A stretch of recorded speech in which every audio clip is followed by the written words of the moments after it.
So ladies and gentlemen, welcome on board. You are my 𝗠𝗘𝗣𝗑 because you've made us reach this far. And we bless all of you. We hope that we can actually continue to do this over and over and make sure that you get the information that you need so that you lead a healthy life. It's my goal and my intention to actually see a whole nation with no problems, right? As I was seeing the president talking today was saying food security, and they're going to make sure that they plant, I think, how many acres again of wheat, and then edible oils. He used that name, edible oils. I'm just like, edible, okay. So it has no problem. As long as it's edible, the government is in. I'm like, food security, okay, tell us about it. We will even be able, not only shall we have more than enough, we will also export wheat out of the country to go and kill other people with gut problems. But again, that is food security for you. So welcome on board. My name is Dr. Lewis Muchile Obunde. This is the Health and Wellness Spot. And of course, I want to say hi to each one of you as you come in. Tonight is interesting.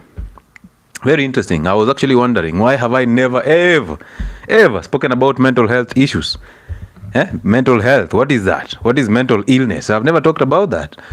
I've talked about some few conditions in regard of the CNS, like epilepsy, like Alzheimer's, but I've never talked deeply about mental health and mental illnesses.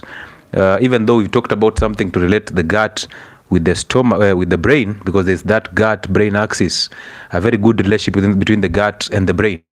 But we've never gone deeper into it to understand this. But I was going through it as I was preparing this, and I saw some few interesting facts here and there that we need to cross over and just see how far we can go. So as you join in, remember to tell us where you are watching us from, because I want to shout out to people in your area code before we start this. Okay? Your mind matters.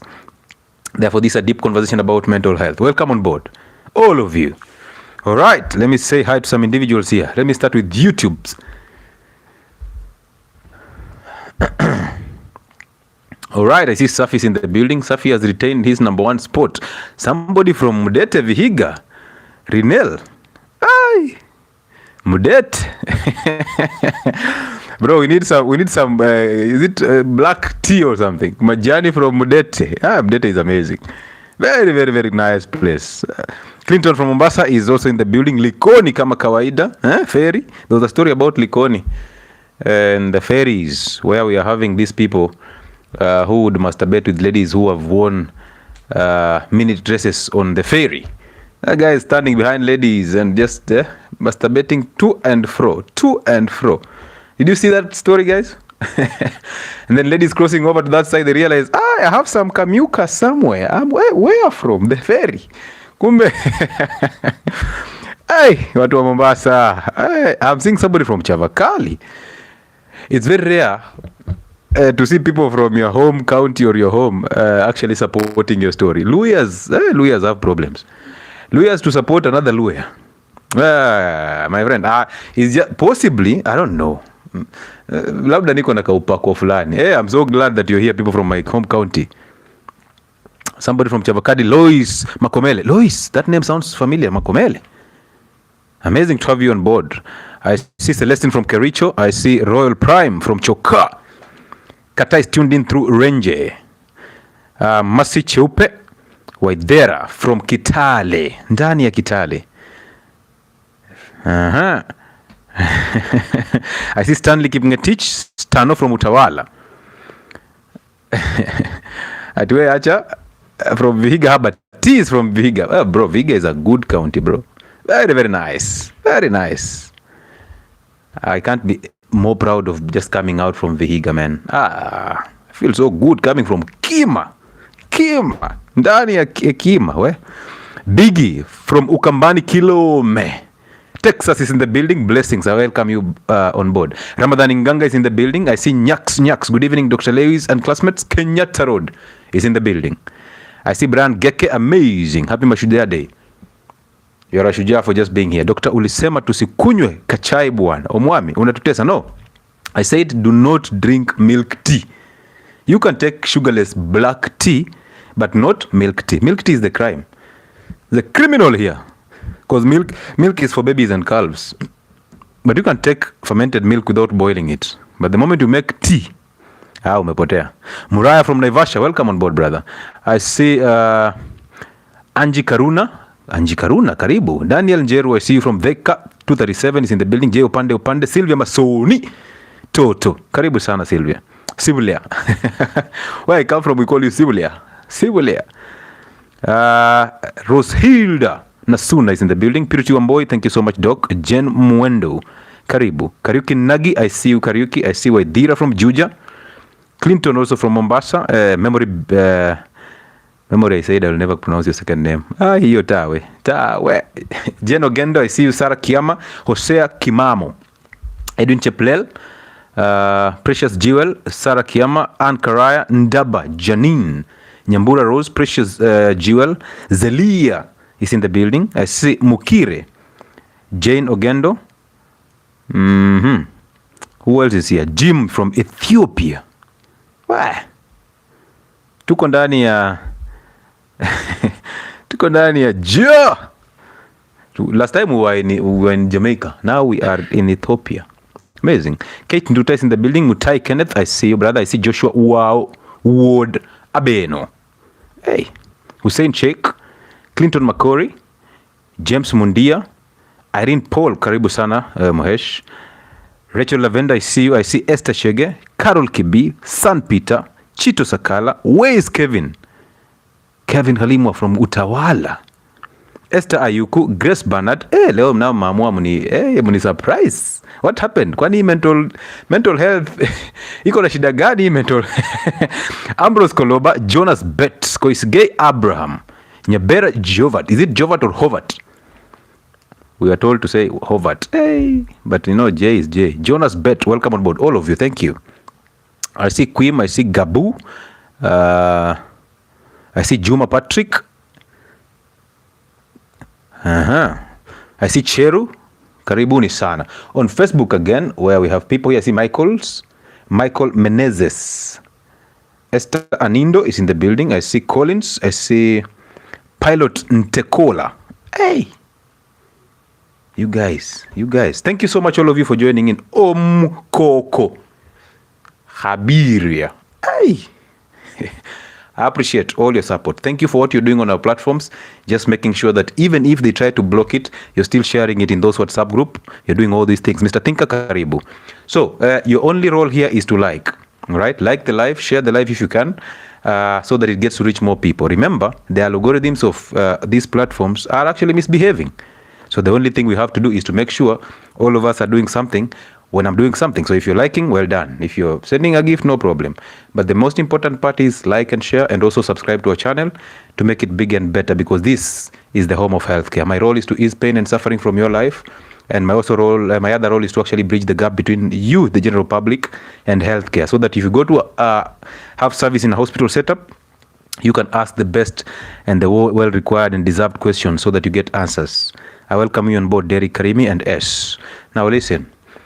On 1st and on 2nd of November, I've advertised this multiple times and I still do it until that day. But I think we'll close it up the moment it fills up. So on 1st and 2nd of November, we are having an expedition at Longonot, 2 days of camping, 1 of a hike, and some good food and some health conversations. And then the 2nd day of nature reconnection, and then sit down to have a fellowship in the name of identities. Okay, basically what we do on Identity Fridays. So you can't afford to miss these platforms. You can't afford to miss such stuff. So welcome on board. 1st and 2nd, remember, those are the days that you should reserve. And good thing is on Saturday and Sunday. So 1st and 2nd of November, an expedition is coming through. A very, very amazing expedition. You can't afford to miss out. Number 2, I have 2 platforms on YouTube. One is Health and Wellness Spot, the one that I'm doing a live on right now. We do lives on that platform every Monday. Right? And number 2, I have another platform called Uncle Chile, where we teach issues to do with identity and overcoming identity. And you realize most of these mental health issues are actually identity problems. So we'll have to talk about them anyway in details. All right. So Uncle Chile is a very good platform, and we run shows, live shows on Uncle Chile platform every Friday. And you know how it is. Changing lives one after the other. All right. And the truth one day after the other, and staying present all the time. Number 3, for us to support our channel and also support other people actually working together with us, there are types of merchandise that we do sell. One are these types of t-shirts, branded and embroidered t-shirts. We have the sweatshirts, we have hoods, we have these types of mugs, coffee mugs if you so wish.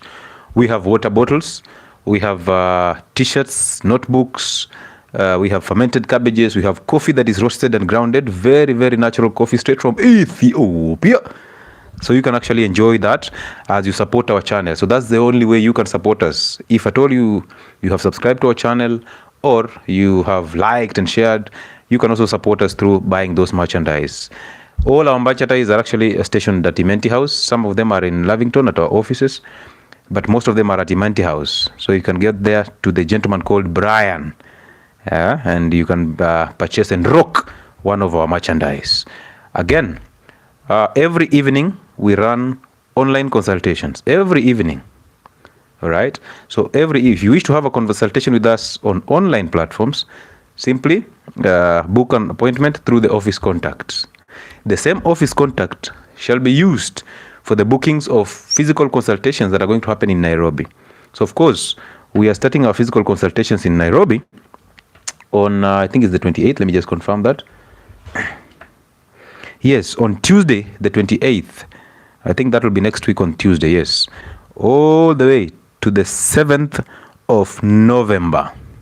And you see, our first week will be physical consultations. The first weekend will be the expedition. And then we continue the physical consultation. And then we call it, tunaimalizia hapo. So if you wish to also have a consultation with us on physical basis or the reviews that we do for people we've actually had a consultation with them so far, you can use the office contact that has been pinned there by Kekeli. I'll pin it on YouTube, 0707074722. That is a number you can use, a very easy number, 0707074722. All right. That's the number that you can use to book online consultations, physical consultations, weight loss programs that run every single month from the 15th day of every month, and also the expedition that is coming up on the 1st and the 2nd of November. Use that contact to get all the answers. Yesterday, of course, we don't live in the past, but however, allow me to remind you this. It's only ethical that I do that. Yesterday, I crossed over a year, and it was just amazing. I received a lot of stuff from you people. Hey, huwa mnajifanya huku kwa mitandao mnanichukia. Nyinyi mnajifanya huku kwa mitandao, kwa comment section, mko na negative energy, lakini jana mlinishangaza. Sasa mko wapi? Where are you guys? I don't understand you. Leo mmenipasha, kesho mko na mimi. That was just amazing, man. It's been a minute before I actually received a lot of money from people in terms of gifts and all that. Kasema tu bandu banchi. Asante sana. Thank you so much, guys. And that was just amazing. Amazing. So yeah, I appreciate that. And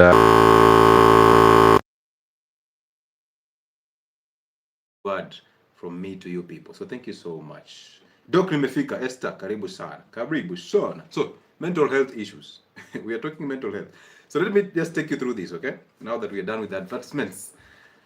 As I was, of course, preparing for this, I was doing my research in quotes, because this shows, hey, you'll be asked for evidence.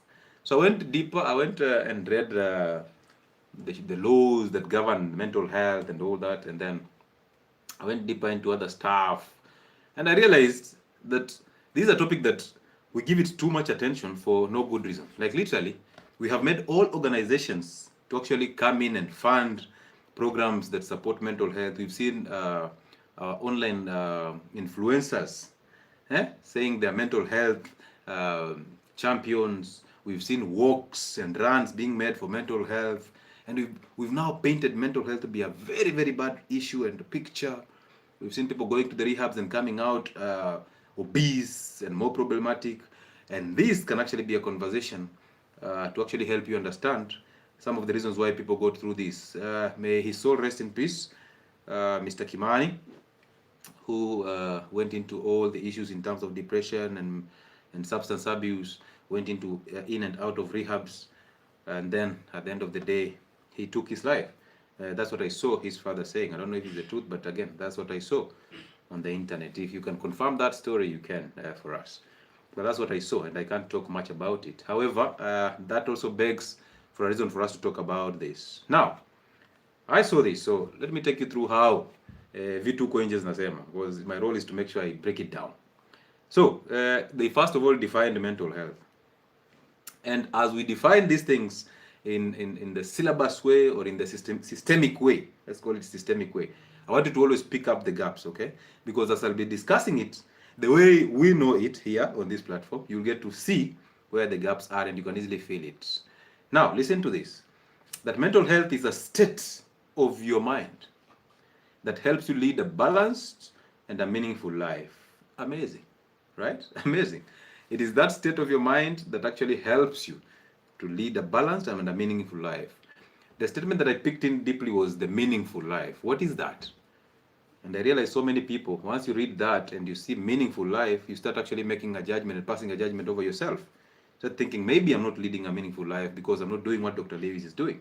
Maybe I'm not living successfully because I don't have this type of home and this type of house. Maybe what I'm doing is not the right thing. I'm in the wrong career. All of us have that maybe thing inside us. Maybe I'm not supposed to be a man. I need to change my organs to become a woman. Maybe I'm not a woman. I actually need to be a man. Okay? So all these things are in our heads. But the definition, I have no problems as much. Mental health is a state of your mind that helps you lead a balanced and meaningful life. So it's a state of mind. That basically tells you there is nothing from outside that can actually influence that. However, you will realize that, look at your head. Kichwa tu pekee.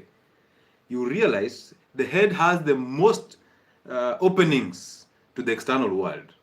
You have eyes, 2 of them, that actually open up your mind to the external world. You have ears, you have the mouth, and you have the nose. All these are openings, plus the skin anyway. So you have all the things getting into your head and actually affecting how your brain functions and even how your mental state is. So the nose, whatever you smell, all right? The environment, pollution and all that. Nairobi is so much congested, pollution is everywhere. When tear gas is being thrown everywhere, Nairobi, wow, hey. Number 2, the eyes. Anything you see shall influence your thought process. All right? So whether you can't smell, you've lost sense of smell because you suffered COVID, or you suffered the side effects of COVID vaccines, you can see.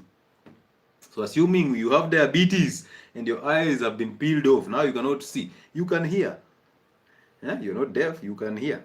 So anything you can hear, anything you can see, anything you take into or through your mouth, whether by tasting or by ingesting, affects the mental state. And I will explain later why. But listen to this. That what this encompasses basically is how we think, how we feel, and how we act. How we think, feelings. What did you say about feelings? Feelings and actions. So basically behavior.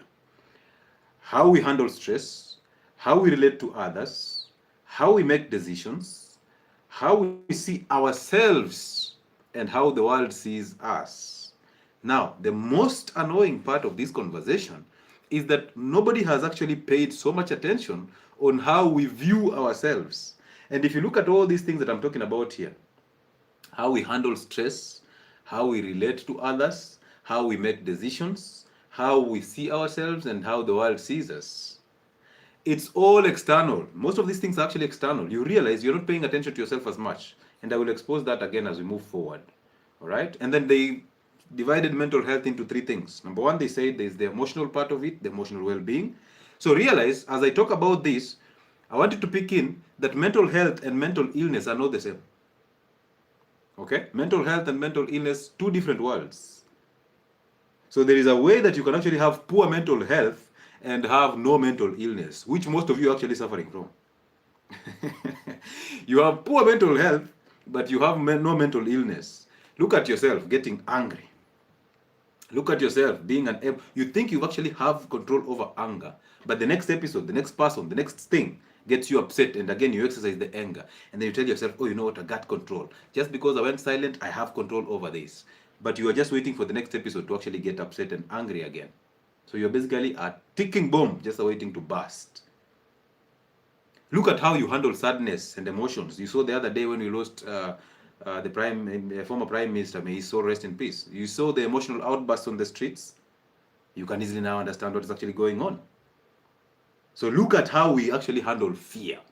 All of us are so afraid of something, but we're always living in the future and in the past. So we pass judgment over ourselves, and we are constantly afraid of tomorrow, when we actually know We don't actually know what will happen 10 minutes from now. So then why are we living in the future? Look at how we allow people to define the purpose, our purpose, when we know that our only purpose on this platform or this surface of heaven, this side of heaven, is to actually ease pain and suffering from other people and basically serve God. If any case, all of us, our only purpose is to serve God. Somebody's saying, sound iko.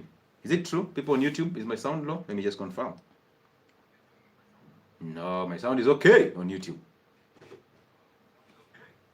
There we go. My sound is very okay on YouTube. So basically, it's you who has maybe your phone or your laptop. I don't know. But my sound is very clear. So yes, look at how we handle thought processes. We have been influenced through our parents, through the environment, through the church, the mosque, religion, schools. All that we actually think and how we think has been influenced. Right? And that influence is not coming from you. Basically, you have been made to act a role in a certain thing. It's a play you did not create, but you're acting a role in it. Look at how you relate to other people. You can easily judge people when you know it's actually wrong to judge. It's not in your position to judge. If God does not judge you and does not judge anybody else, then why are you creating an opinion and a judgment over people? Look at how you relate in your relationships. Always expecting things from other people. All right? And then you get disappointed, then you blame them, playing a victim every single time. That is poor mental health. Did you know that? You didn't. You're thinking they have to diagnose you with depression or bipolar stage 2 or psychosis. And then they put you either in a rehab or they put you on medication. Now, that is now a mental health issue. No, that is mental illness. That is mental illness. It's quite different from mental health. So most of us, if any case, 99.999% of people are just... 99.99% of people are actually struggling with poor mental health. Look at our environments. What we drink, the water we drink, the food that we eat, constantly destroying our gut. Therefore, our mind state is actually off. Look at how you argue with people every single time. And then you still believe that, you know what, I have perfect mental health. No, you have poor mental health. You just don't have a mental illness. That's why you're still convincing yourself you're okay. But look at you. Out here, you're portraying a very different image. And then when you go to bed, you're filling your pillows with tears. Look at you rolling around with all these beautiful cars and all that. But then when you sit in the same cars, you're still depressed. You are getting the point? Look at you living that life that you wanted to live in the city. You can actually afford rent. You have a wife there. And now you have a child there. And this is the life that all of us, like men. Personally, I had a life at 27. I was just like, hey, when I get to 27, I'll be having a car, even if it's a small car. I'll be living in a very good house. If I'm built in Ushago or I'm living in town, but I can actually afford a very good homestead. And then I'll have a small kid there, you know. I come back home and papa, and I'm like, I am the papa. Relax, mama, I am the papa. So that my life will be in a certain type of order. But before that, I was influenced in school. I wanted to have the best grades so that I can actually become this type of person because I told you I wanted to become a pilot until geography happened. Until physics happened. I was like, hey, geography, hey. I'm out. I'll be a passenger on the plane. I don't have to be a pilot, I mean. Or I can be a content creator shooting contents in the planes. Or a cabin crew. It doesn't matter as long as I'm in the plane. Right? So I changed the plan. I went into KDF. I'm just like, should I shoot people? I'm like, hey, ata hiyo gun mimi nayogopa. Wacha. At some point I decided, let my results decide what I'll do. And then even the results did not decide what I'll do. Everything just opened up differently. Japaka is saying one wife. Yes, at least one wife at 27. And then when more money comes in, I'm like, by the way, mama, wrinkles zimekuja. I need to replace her skin through another woman. Little did I know that I'll come to some point where everybody will be telling me financial literacy. They will be teaching me on TikTok financial literacy. Today, MMF. Tomorrow, buy shares. The other way, I am an accountant and I'm telling you, you have not invested enough. I'm like, hey, guys, please. You invest, I will be inspired. Okay? You invest, I will be inspired. So now I'm like, okay. So it gets more confusing as we move forward. So then why do we plan our lives?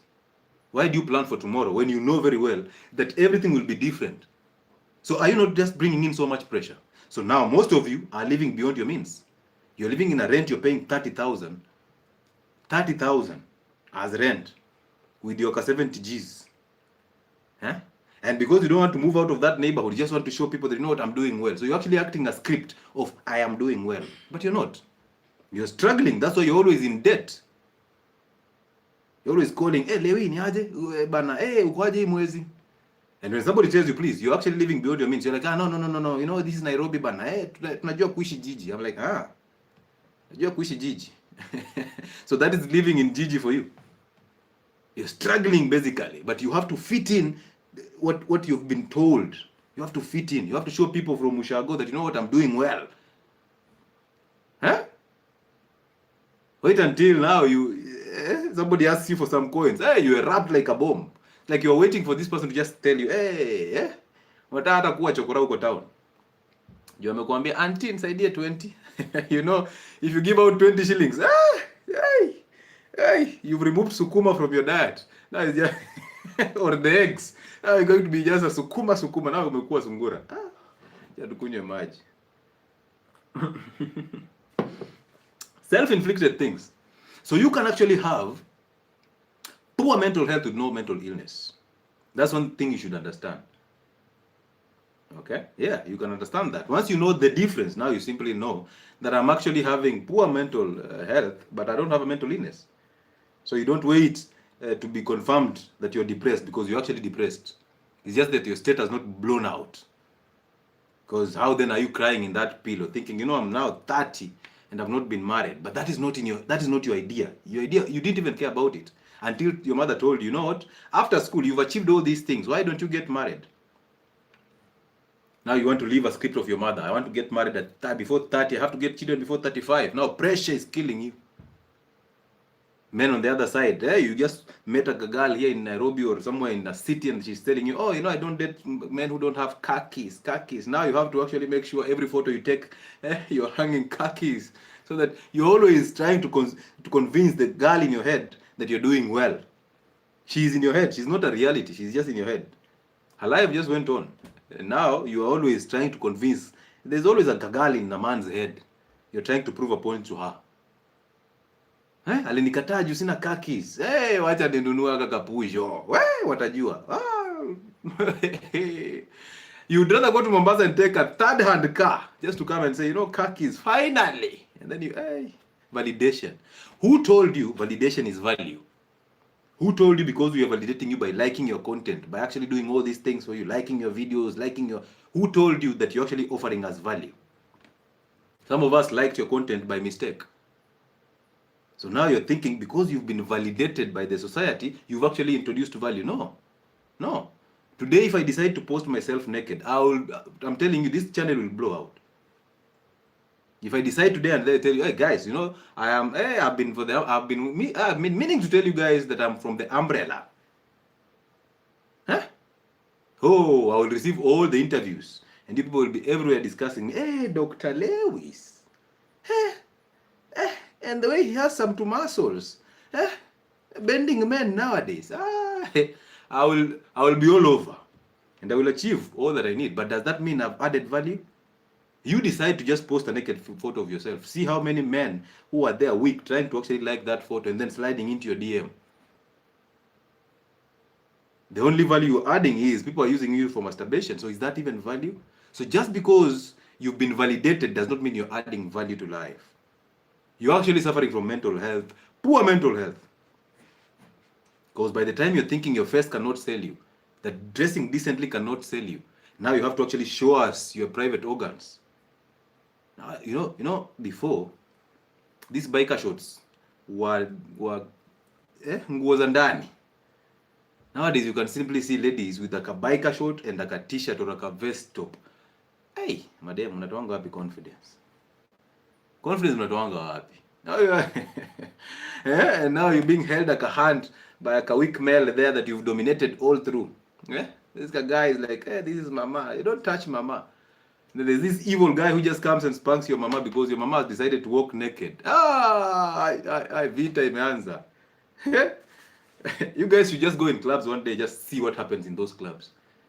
people with no identities, people with mental issues, but they're just waiting for the diagnosis. These are not things I'm just saying out of the blues. I'm saying things that I know. Right? So, emotional well-being, that is one side of how they classify it. We will talk about how I think about it. But how they classify it, they say you have emotional well-being. It's under an umbrella. The umbrella is mental health. So we have now emotional well-being, how you deal with emotions, how you handle anger, how you deal with sadness, how you deal with joy. Do you get overexcited because you bought a car? And now you're hooting at everybody on the road. And because ni kalon, mtu akijaribu kusongea, pipi, wewe usiguse gari. Junior kalon. How do you deal with fear? All that is one bracket or one umbrella under the bigger umbrella, mental health. That is emotional well-being. So they are saying, I'm saying they are saying because that's what I actually read, that for you to actually have a proper mental state, all the three branches of mental health have to be in order. So therefore, the emotional well-being has to be in order. Number two, the psychological well-being. Where is this coming from? We're saying how you handle your thoughts. We are saying how your confidence is. We are saying how do you deal with anxiety. We are saying what is your purpose. And again, realize on the psychological well-being, all the things that I'm mentioning under that are things that you don't have any control over. They are things that you've been reconditioned or conditioned to actually live towards. Right? The third one is the social well-being. How do you relate with people and how do you relate with yourself? But they've insisted on how do you relate with people, because if you have a perfect relationship with yourself, there's no mental health issues. Because you attract who you are, right? So the environment that you're in, if you're in a toxic environment, you are the toxic one. Always pay attention to who you are. But these ones, they actually tell you, you are not the problem. The external environment is the problem. Now my question is, how is your external environment your problem? How? How is whatever is happening around you your problem? To me, it is your problem because you attract who you are. So anything that is coming into your life and that is revolving around your life is because you are who you are. So if you have attracted evil people, you are the evil person, sorry. If 6 of your friends are actually obese and fat, you are one of the fat ones, because you cannot attract lean people doing things that actually make them lean and you're obese. If 6 of your friends are drunkards, of course, you are another drunkard. So stop paying attention to what is happening outside you. This is the challenge. The challenge of actually not paying attention to what is happening outside you and paying attention to what is happening inside you. That makes a huge difference in all of us. That is the hardest thing for most of us. Oh, we struggle every single day. We struggle to compete. We struggle to compare. We struggle for validation. And this is not our thoughts. This is because somebody told us you have to have this type of life to be successful. So if you don't have a car, and even if you have a car, there's always another pressure. That, oh, you know what, now I have this car dudu here. Why? Nissan Note here. I need another car. Because you've seen your friend coming in with a Honda Vezel. You're like, this one looks good. I don't think this one, I need that one. Pressure coming out from outside you, not inside you. Because from inside you, even without that car, you're okay. Look at yourself. Buying a car today, and then tomorrow you're putting up weight, and now you have to light that car and start walking. You see that? So the pressure is coming actually from you, because even when you buy that car, you'll get the validation only for one day. Do you think now we'll be telling you every single day, you bought a car, congratulations. You bought a car yesterday, congratulations. By the way, you bought a car 1 month ago, congratulations. Oh, it has been 4 years since you bought a car. Congratulations. You think that will go on? We only have one chance to actually get excited, and that's it. So then you'll have to do something else to actually get the validation again. And that's why validation is not value. All right? So all these things that I'm actually seeing here, they're things that they make sense, yes, to a person who has a shallow mind. They make sense to somebody who has poor mental health. They don't make sense to somebody who actually has opened their minds already. All right? And then they said common causes of mental health. One is stress, school, work, money, relationships, and joblessness. Number 2 is childhood traumas, which most of us are actually suffering from. Lack of parents. Okay, lack of parents. And if there were present parents, weak fathers. So basically, absence of fathers or presence of weak fathers. That's what we suffer from most. So you people have labeled it childhood traumas, but the truth is you just lacked a father. Most of us have dads. Most of us have stepdads, people who have stepped in, but we don't have biological fathers. A father is not a dad. Yeah, a father is not a dad. And there is nothing like a stepfather. Okay? Yes. So childhood traumas, neglect, abuse. Most of you are neglected in your childhood, and now everything you're seeking is what you didn't have. By the way, have you realized that most of us are running away from things we do not have? Like, if you're constantly chasing money, it basically means you come from a background that had no money. So you're always thinking that money is the solution to your problems. Then you get it and then you realize, oh, it wasn't. If you lacked food, oh, you'll post pictures of food when you're eating food now because you can actually afford it. Why is there no stepfather? Because there's no stepfather. It's either a father or no father. Okay, that word stepfather is put there just the same way like there's nothing like a single mother. You can't be a single mother. Somebody made you a mother. So these two names, these two labels that we put on ourselves, oh, stepfather, oh, single mother, they are names to actually make you always have poor mental health. They are names or labels that are made to make you play a victim every single time. And you see, victimhood is under emotional well-being. So anytime you play a victim, poor mental health. Now you have to know. That's why I told you 99.9% of people, mental health. You're not mentally ill, but you have poor mental health. All right, so substance abuse. So on childhood traumas, neglect, abuse, loss of parents, and absent parents. I think the one that is most deeper is the loss of parents, because we cannot teach you how to mourn, right? You must find ways to actually overcome that, but it's so difficult to teach somebody how to mourn their parents. However, the best thing to do is, even if you mourn for 30 years, I mean, it's you who has decided to stay in the past, right? The antidote to resistance is acceptance. The moment you accept things, they work for you. But the moment you resist and constantly live in the past, how are you getting better? And how is your past making you better now? If some of us, our fathers woke up from their graves 5 years down the line, they will find us doing so well. So they'll even opt to die again the second time. Because they'll be thinking, maybe I'm the one who was actually blocking them.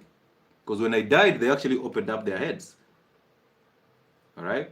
So yeah, I think at some point we should start celebrating death. Simply mourn, but accept and move on. All right, and then we have isolation and loneliness. We have substance abuse, basically drugs and alcohol. And then we have genetics. So they threw there some genetics. Hormones and genes. And then lifestyle. So on lifestyle, they were very shallow. They just said poor foods and poor diets and lack of sleep. I'm like, hey, Rivers and comeback selector. What are you saying? This should have been number one on this list. Why is it the last?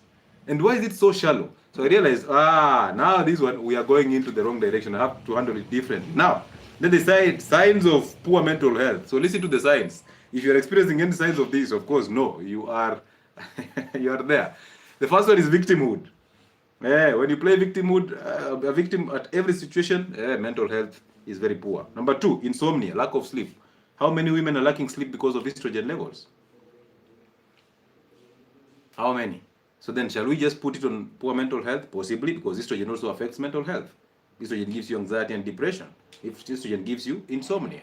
And how many women are struggling with hormonal imbalance? So when you have hormonal imbalance, you tell people, you know me, I have perfect mental health, but I have hormonal imbalance. I'm like, 99.9. Number three, extreme mood swings. And then some of you blame it on contraceptives. We do, because it's true, they give you extreme mood swings. But you don't have the contraceptive now. These are signs of poor mental health. Number three, withdrawal. And then calling yourself, I'm an introvert. Are you an introvert or you just don't have money? Hello, let's first of all agree. Are you an introvert or you don't have money? Because the introvert, how comes it comes when you're 25 plus? When now bills are starting to be, they take a toll on you. So are you really an introvert? But during Gen Z demonstrations, you are number one on the streets. So that's where you drew the line. Poor mental health. Another one, anger outbursts. Oh, I have control over my anger. Oh, I don't overreact. I don't overthink. Watu wengi hawana pesa, watu wengi si introverts, hamna do. Mtu akikupea pesa, hey. Just the same way there is in life, look at most people. You realize a lot of people are not polite. They just don't have a job. Look at them coming for interviews with a tie and looking very humble and polite, talking very slow and expressing themselves. Give them that job and then give them 4 months. Give them consistent salary for 4 months and then look at them 4 months later. This guy even gets late to work. The same guy who came at 6 on interviews that were supposed to be held at 8 now comes at 9. What happened? What changed? Look at you. Now you have to sit in these 2 groups and discuss your boss, saying, oh, your boss ni mtiaji, boss is this, boss is that. But when you came in, the boss was okay because he gave you a job. But now because you've actually accustomed yourself to these 2 friends that have the same identities as you, now you're thinking the boss is the problem. How many of you talk about the boss that way? You gossip about everything. When your boss comes in, you're like, when you hear a boss is sick, hey, boss ni mgonjwa leo tutakuwa free. So you don't love working. No, you like being at the job because it's paying you. If they hold back the salary, you might even not go to that job again. So you're actually acting a role in a certain play that you did not write. Because you want to live a certain way, you want to afford some 2 bills, and then you want to make some nails here. Men want to have a very good haircut so that you impress. You're acting. You're not living a true reality. You're not living the truth. You're lying to yourself and others. Another one is trouble concentrating. This one happens in government offices all the time. They come in, they've eaten morning breakfast at home. At 9, they are yawning. They can't even concentrate. Now they want more tea. They get tea. They think tea will solve the problems. At 11, they are yawning again. So should we give tea again at 11? Another one is coping. And how do people cope? Alcohol, smoking weed, having friends all around every single time, playing the PS. You've seen these adult boys, these married boys, bringing all their boys in the house and playing PS from morning to evening. You're like, where is the purpose? Purpose in the PS. And betting. Then after betting, masturbation. You're coping, trying to cope with your lack of confidence to talk to different women. Now you have to masturbate, thinking that confidence comes with the hand. You masturbate every single time. You watch porn. You are now subscribing to OnlyFans. Even though you come on TikTok and say, oh, Elisha Kanini is doing this. No, I can't watch this. And you're watching it on Telegram. Then you're subscribing to her channel silently and secretly so that you can actually wank yourself to death. Then you're wondering, where am I getting erectile dysfunction issues 20 years down the line or even 5 years down the line? Some of you masturbate until you end up having that penile fracture. By the way, did you know the penis can actually fracture? So you fractured your penis during masturbation. Some of you ladies, you've actually made your genitals so numb because all the time you're using electricity. So now you want a man to come in and take you the way you are. Victimhood. Poor mental health. Poor mental health. So those are what the government guidelines says and what the syllabus says about mental health. Now let's go back to business. And before we go back to business, be kind enough to like the life and share it. And don't come here very serious. No. We're not talking about thyroid problems today that you can come being very serious with a swollen neck. You're like, Doc, I have to live this life with solutions. Today it's mental health. So therefore, have fun. It's a comedy. A health comedy show. Usikuje na ile vinyo ati kaguasha hapo. Utanyongwa bro. I'm waiting for you to talk about gastritis. Why are you talking about next time? Davies, that women becoming electricians. You should wait. Women from the age of 27 and above. How bad is the situation though? How bad is the situation out here? Women from the age of 27 and above. What is happening? That now you can actually go to a woman's house. She's fixing aka machine kakunyoa ndevu. Uko like, hii machine ya hii machine kwani do you have some to be as like this is why are you fixing this? How did you even know? And then somebody saying celibating. Trust me, when you hear women saying they're celibating, most of them, I've seen a couple of them on the internet saying, "Oh, you've not been celibating for 1.5 years, for 2 years. I can't believe I've been celibate for 1.5 years." So you went from primary virgin to secondary virgin to tertiary to quaternary virgin to whichever. How do you call the 20th virgin? The one who is broken virgin at the 20th body count. And now you decided, hey, now I'm 33, let me just be celibate. At 33. Ulichelewa nani? Ulichelewa. Utaanza kufix machines. You're there with like a screwdriver. I'm wondering, what is a screwdriver doing here?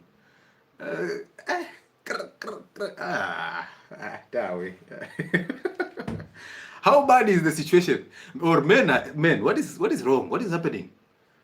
Is it that 1 minute has become too long? I don't understand, but retain your segment. For you to be safe, retain that segment. And ladies, throw away all those gadgets. They're a waste of your time. They're actually messing you up. Basically, that's actually an indicator that your head is messed up. If your organs actually messed up, the boss is a mess. So fix the boss. Stop fixing the organ every single time. Masturbation is going to actually kill you. It's going to numb your sexual centers. That's mental health, part of mental health issues, poor mental health. Right. So listen, you have a brain, and that brain is where, this is the source. So you must reconnect to this source every single day. And realize, we just said, what you eat, or even taste, what you smell, what you see, and what you hear, all of them are feeding that brain. You're feeding that brain. So therefore, it's your role to actually make sure that whatever you're eating, whatever you're smelling, basically in the environment, whatever you're seeing, you cannot unsee what you've seen, right? But you have control over keeping that memory. Because you keep memories of things, it becomes problematic to you. Anything you hear, you must filter. You don't just listen to every single gossip and follow it all the time. No, you have to be very keen. So once you filter this, you filter this, you filter this and this, you're good to go. It's very easy. So listen, 10.3% of Kenyans have a prevalence of mental illness. Now, mental illness, they have been diagnosed with depression, anxiety, psychosis. 10.3. That is Kenya alone. And Kenya is a reflection of the world. 10.3. Higher. The percentage prevalence of poor mental health is 23%.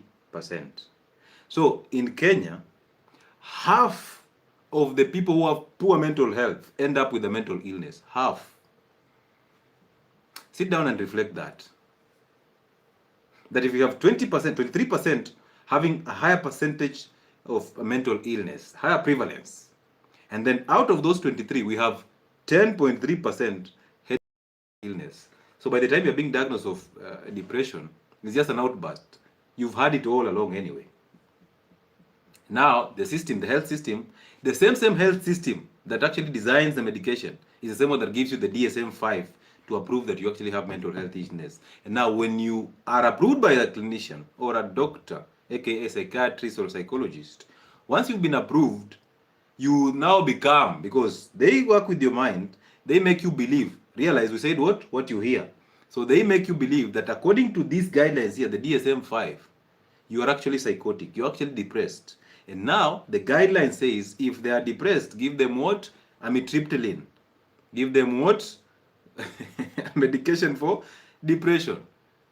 But you did not get depressed because you're not taking amitriptyline, no.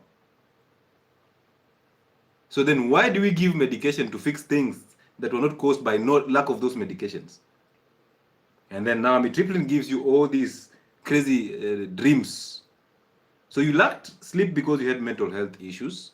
Now you've been diagnosed with depression. You've given an antidepressant. Now you start having crazy and suicidal thoughts. Now you want to kill yourself.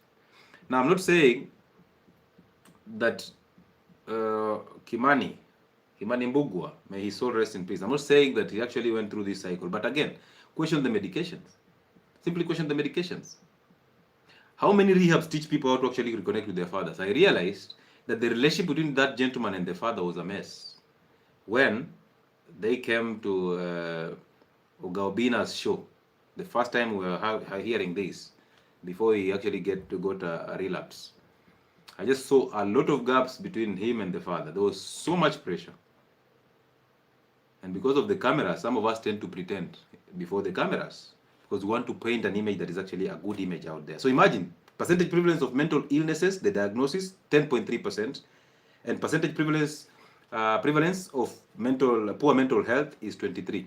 I have actually changed that 23 and I've told you 99.9% of all of you are actually here. So again, filter what I'm saying, because whatever you hear will actually affect who you are as a person. That is if you actually pay attention to it and you become. But the truth is, as I was mentioning all the things that actually, how you can actually know you have mental health, you could easily relate. You could easily know, I cannot handle anger. I have some anger outbursts. I overthink sometimes. All right? I'm unable to deal with my fears. I'm always living in the future. I always have lack of sleep sometimes. I try to cope with alcohol and drugs. I have trouble concentrating sometimes. So you are filling in the gaps. And I've told you, when you come here, understand there's a difference between mental health and mental illness. Once you understand that gap, you will know this side of mental health, tuko wengi, tumejaa. But side ya mental illness, hao wameshakuwa diagnosed, they are few. But they are not few because they are actually few. They are few because statistics tells that they are few. Statistics tells that we are 23% of us who have a high prevalence of getting who have poor mental health. But the truth is, how many of you are struggling with alcoholism, cigarette smoking, addictions to sex, addictions to food, victimhood, coping, loneliness? How many of you? Obina was chasing views, but the father couldn't see that. I told you people, at some point I was so skeptical about that interview. I was just like, okay. And then after this, now we have a mental health walk, mental health walk. Now we have an advocate for mental health. I'm just like,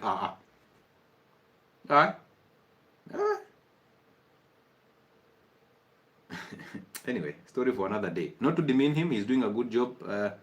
May God bless his hustle. But the truth is, we need to stop pretending. Pana. There's nobody who can actually advocate for your mental health. Have they fixed theirs? Didn't you see him overreacting when Massage by Steve said he doesn't like children? Did you see him overreacting? So is he in a good mental state to actually advocate for mental health in men? Hello, men on the platform. You help me understand. Is he somebody who can actually not control himself, is just pushing the judgment straight into it? Somebody who decides to actually clout chase by actually creating an argument because it's the industry. So you tell me, how then is he going to advocate for men and speak the truth when he's actually constantly chasing clout and views? Does it make sense to you? Maybe it doesn't make sense to me. Maybe it's just me who is a hater. But I have a different eye. Totally. All right? Yeah, I have a different eye. The moment you stop chasing views and become truthful, yeah, truth, hurt so bad. You can't even, truthful videos and podcasts don't get all those likes that you're talking about. His relationship with his father is messed up. I saw it from the word go. And actually I talked about it that same night. When we were doing live on Monday, I talked about it. Anyway, so most of us are actors in a script. If not all of us. Unless you open up your head, unless you keep on opening up your mind every single day, unless you stay in the present, unless you focus on you and not others, unless you realize that all your problems are caused by you and nobody is responsible for that, so you stop playing a victim, you are actually acting a script that you did not write. You're just an actor. The play was written by maybe 𝗑𝗘𝗓𝗏. 𝗑𝗘𝗓𝗏 was my drama teacher. So maybe 𝗑𝗘𝗓𝗏 wrote a play for you.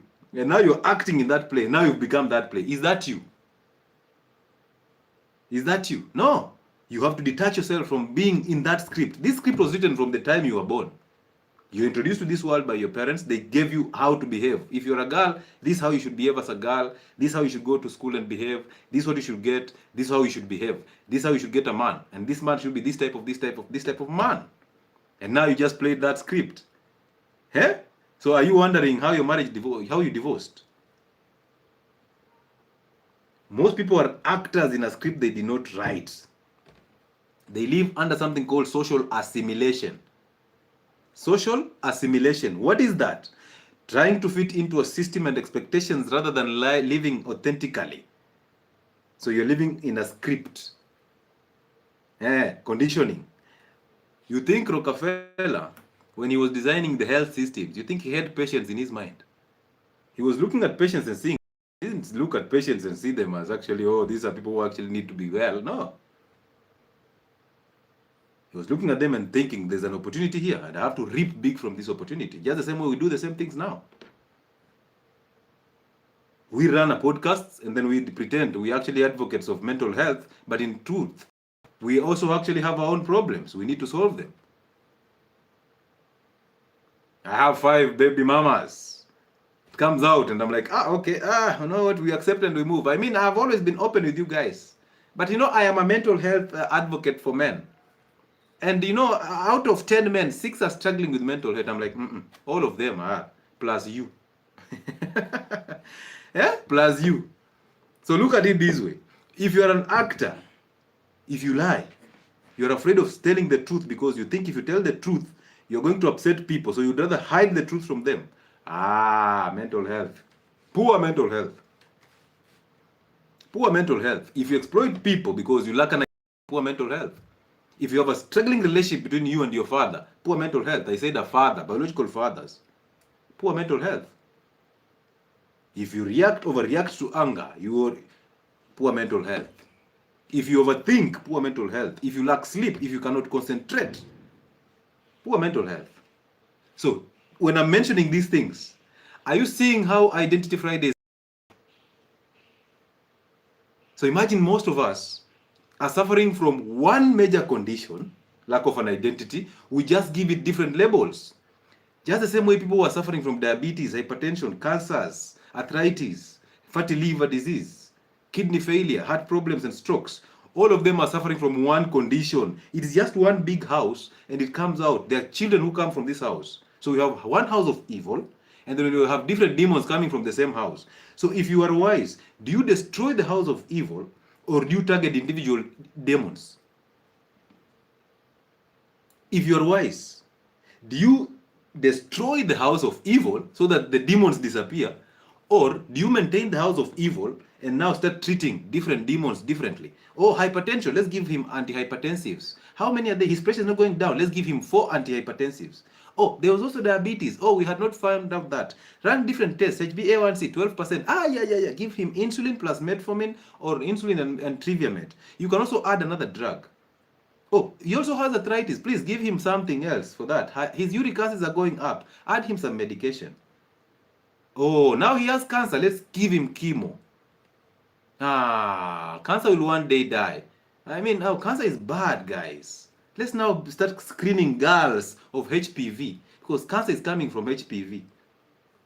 But you know what? Let them just continue eating sugars and the wheat. That house have to be maintained. Just polish the cracks here and there, so that the demons come in one by one. They don't come in at once. Let them just come one by one. As one comes out, we try to mask it. But the house should be there.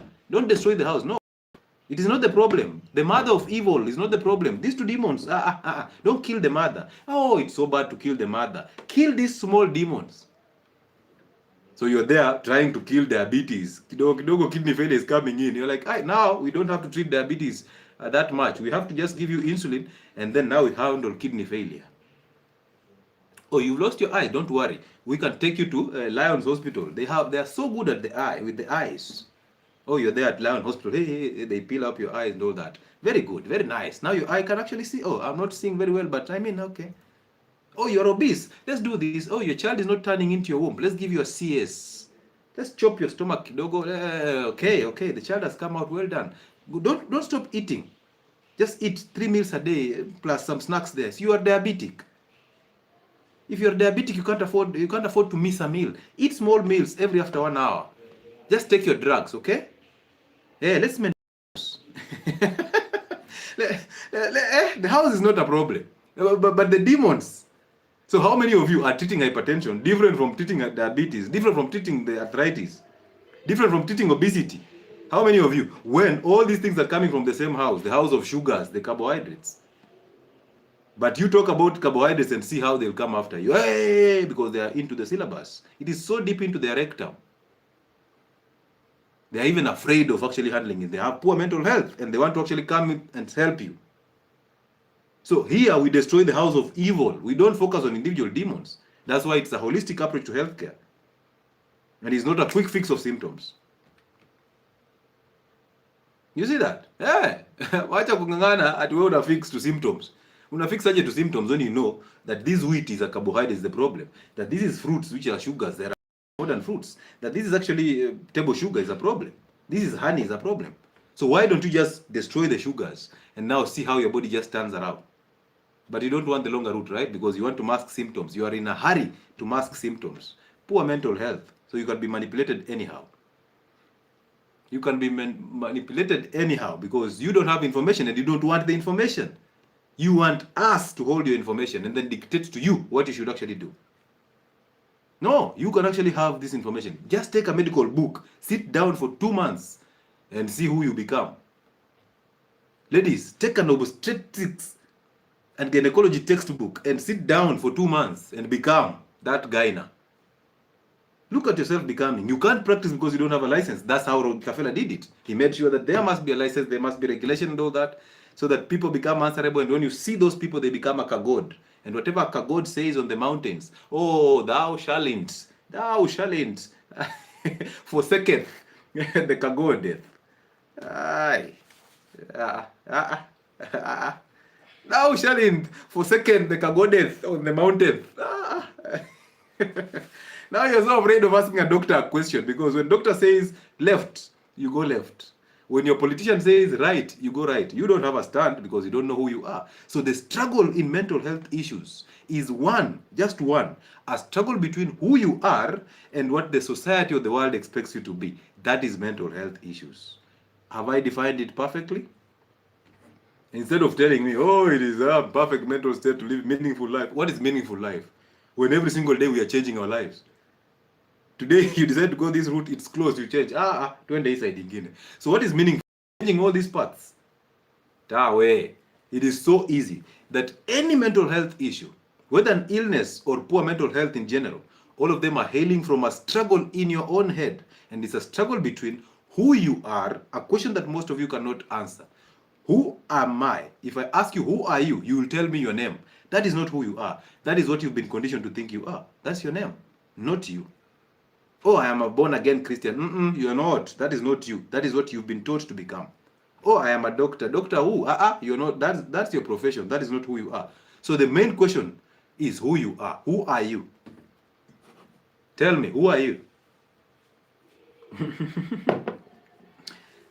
You've always said, So, where are you any nani?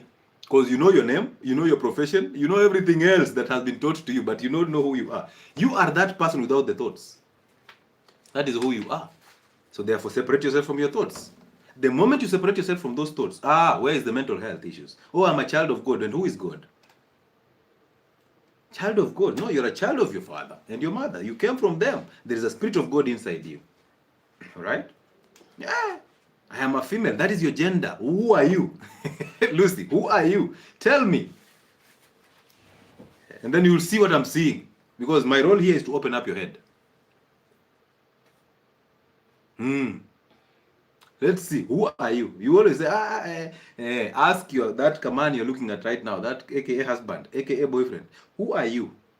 Ask that wife of yours or that mama. Who are you? They will tell you the role they are playing in that script. They will not tell you who they are. They will not. They will tell you a role. That role is the name, the naming system. That role is the profession.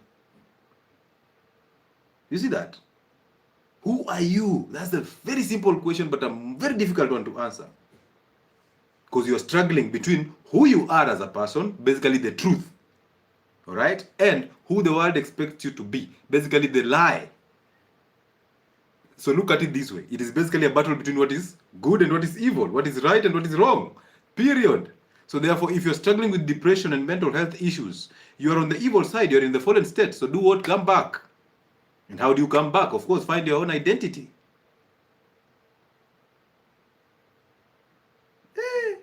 I am who I am. That is not you. That is what you copied from the religion, the religious books, the scripture. Oh, I am who I am. And we take things so literal. That God said, I am who. Go and tell them that I am who I am. Moses, endo waambia watu I am who I am. Watu wako like wewe uko na jokes. Kwanza, you know, Moses was a stammerer. And Pharaoh, and he said, Pharaoh is like, hey, we don't want a new album. Relax, we will give you beats later. We have a DJ here in Egypt. Before you say I am who I am, ile slap unapokea. What's well, unacheza na king nini? So most of you are struggling with who you are from inside, basically the truth and what the world expects you. And now the problem is, it is so difficult to be who you are. It's so difficult to be yourself. It's so difficult for you to tell the truth. It is not your fault. You have been guided to always lie so that you maintain some type of way and lifestyle. Look at your parents when they are trying to introduce you during that family gathering in December. We are nearing December. So all of you will be at home trying to family gathering, and those lies that you people say in those WhatsApp groups, family WhatsApp groups with your relatives. Your uncle is there trying to introduce his children, and it's all ego. Your mother is there trying to introduce you, and then the question is constantly running away from is, why is this one 35 with no child? Why is she not married yet? So now your mother has to struggle to actually make sure that question does not come up. And the way she communicates is through her eyes. She sees your auntie wants to ask that question. She throws the serious eye to the auntie, and the auntie is like, ay.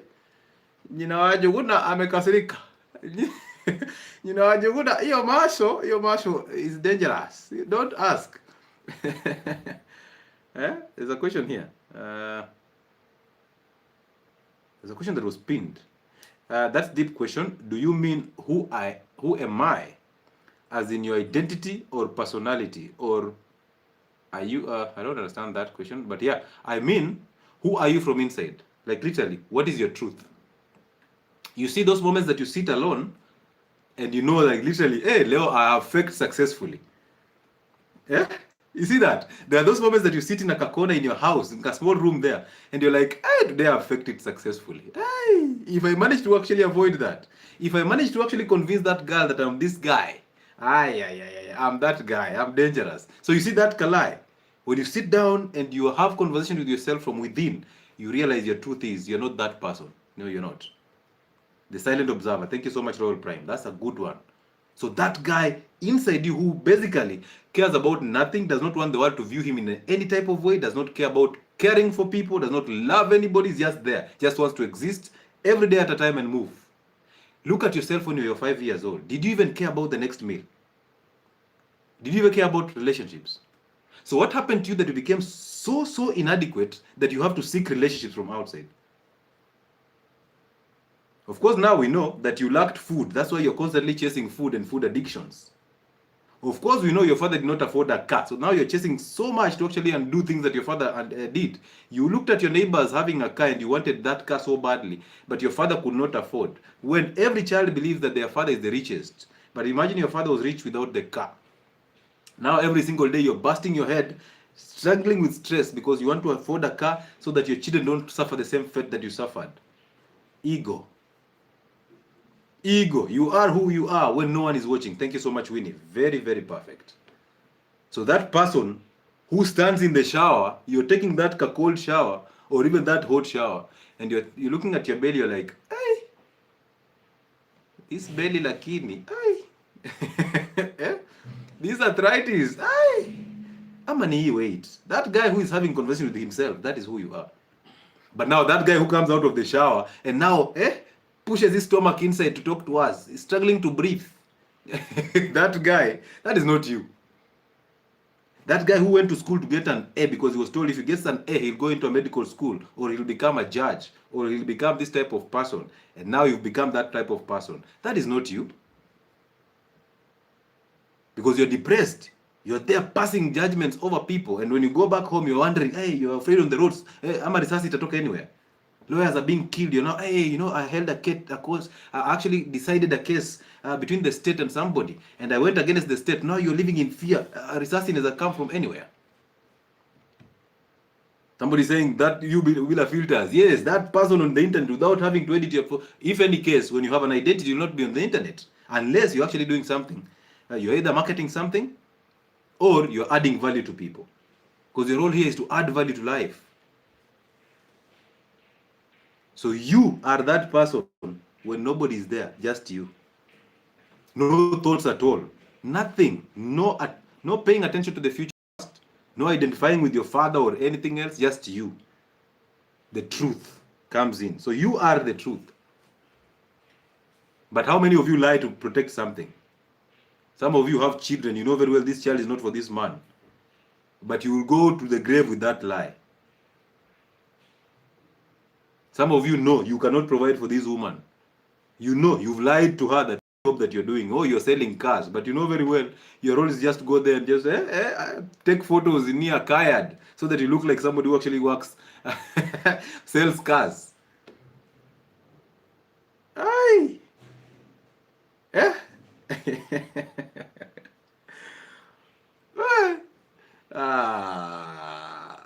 It is sad. And then you're wondering where depression is coming from.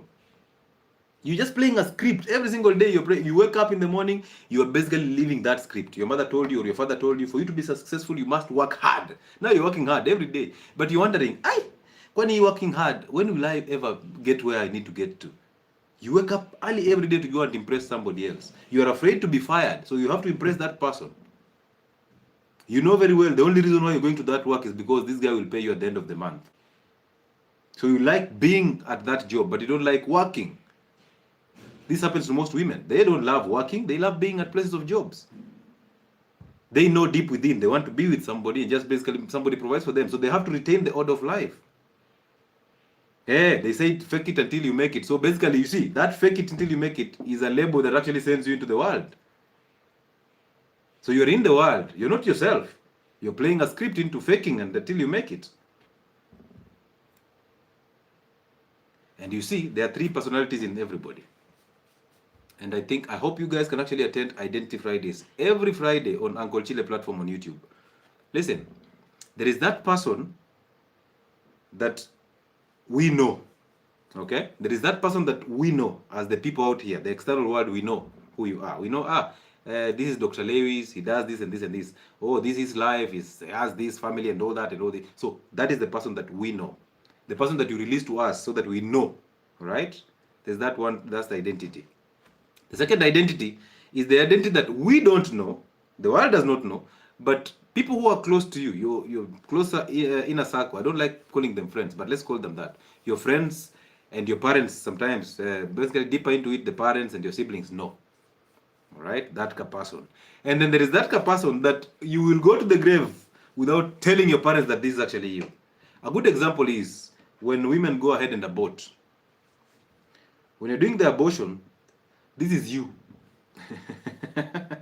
This is the evil nature in you. That is your truth. You will die with that truth in the grave. You will still maintain that you have a body count of 3. With an abortion, you will not even call that abortion, no. You don't tell people you're a mother. You will tell people, I'm looking so child. This live is recorded. Subscribe to Health and Wellness Sport. Thank you so much, Kekele. Okay, so there's that one that you know, that you will not want anybody to know but you. That is your truth. There is that one that your family members and your close allies know. And then there's that one that you put out here for us to know. Those are 3 different identities in one person. You're already in an identity crisis. Your truth is your truth. Whether you are with your parents, whether you are alone, whether you are with the public.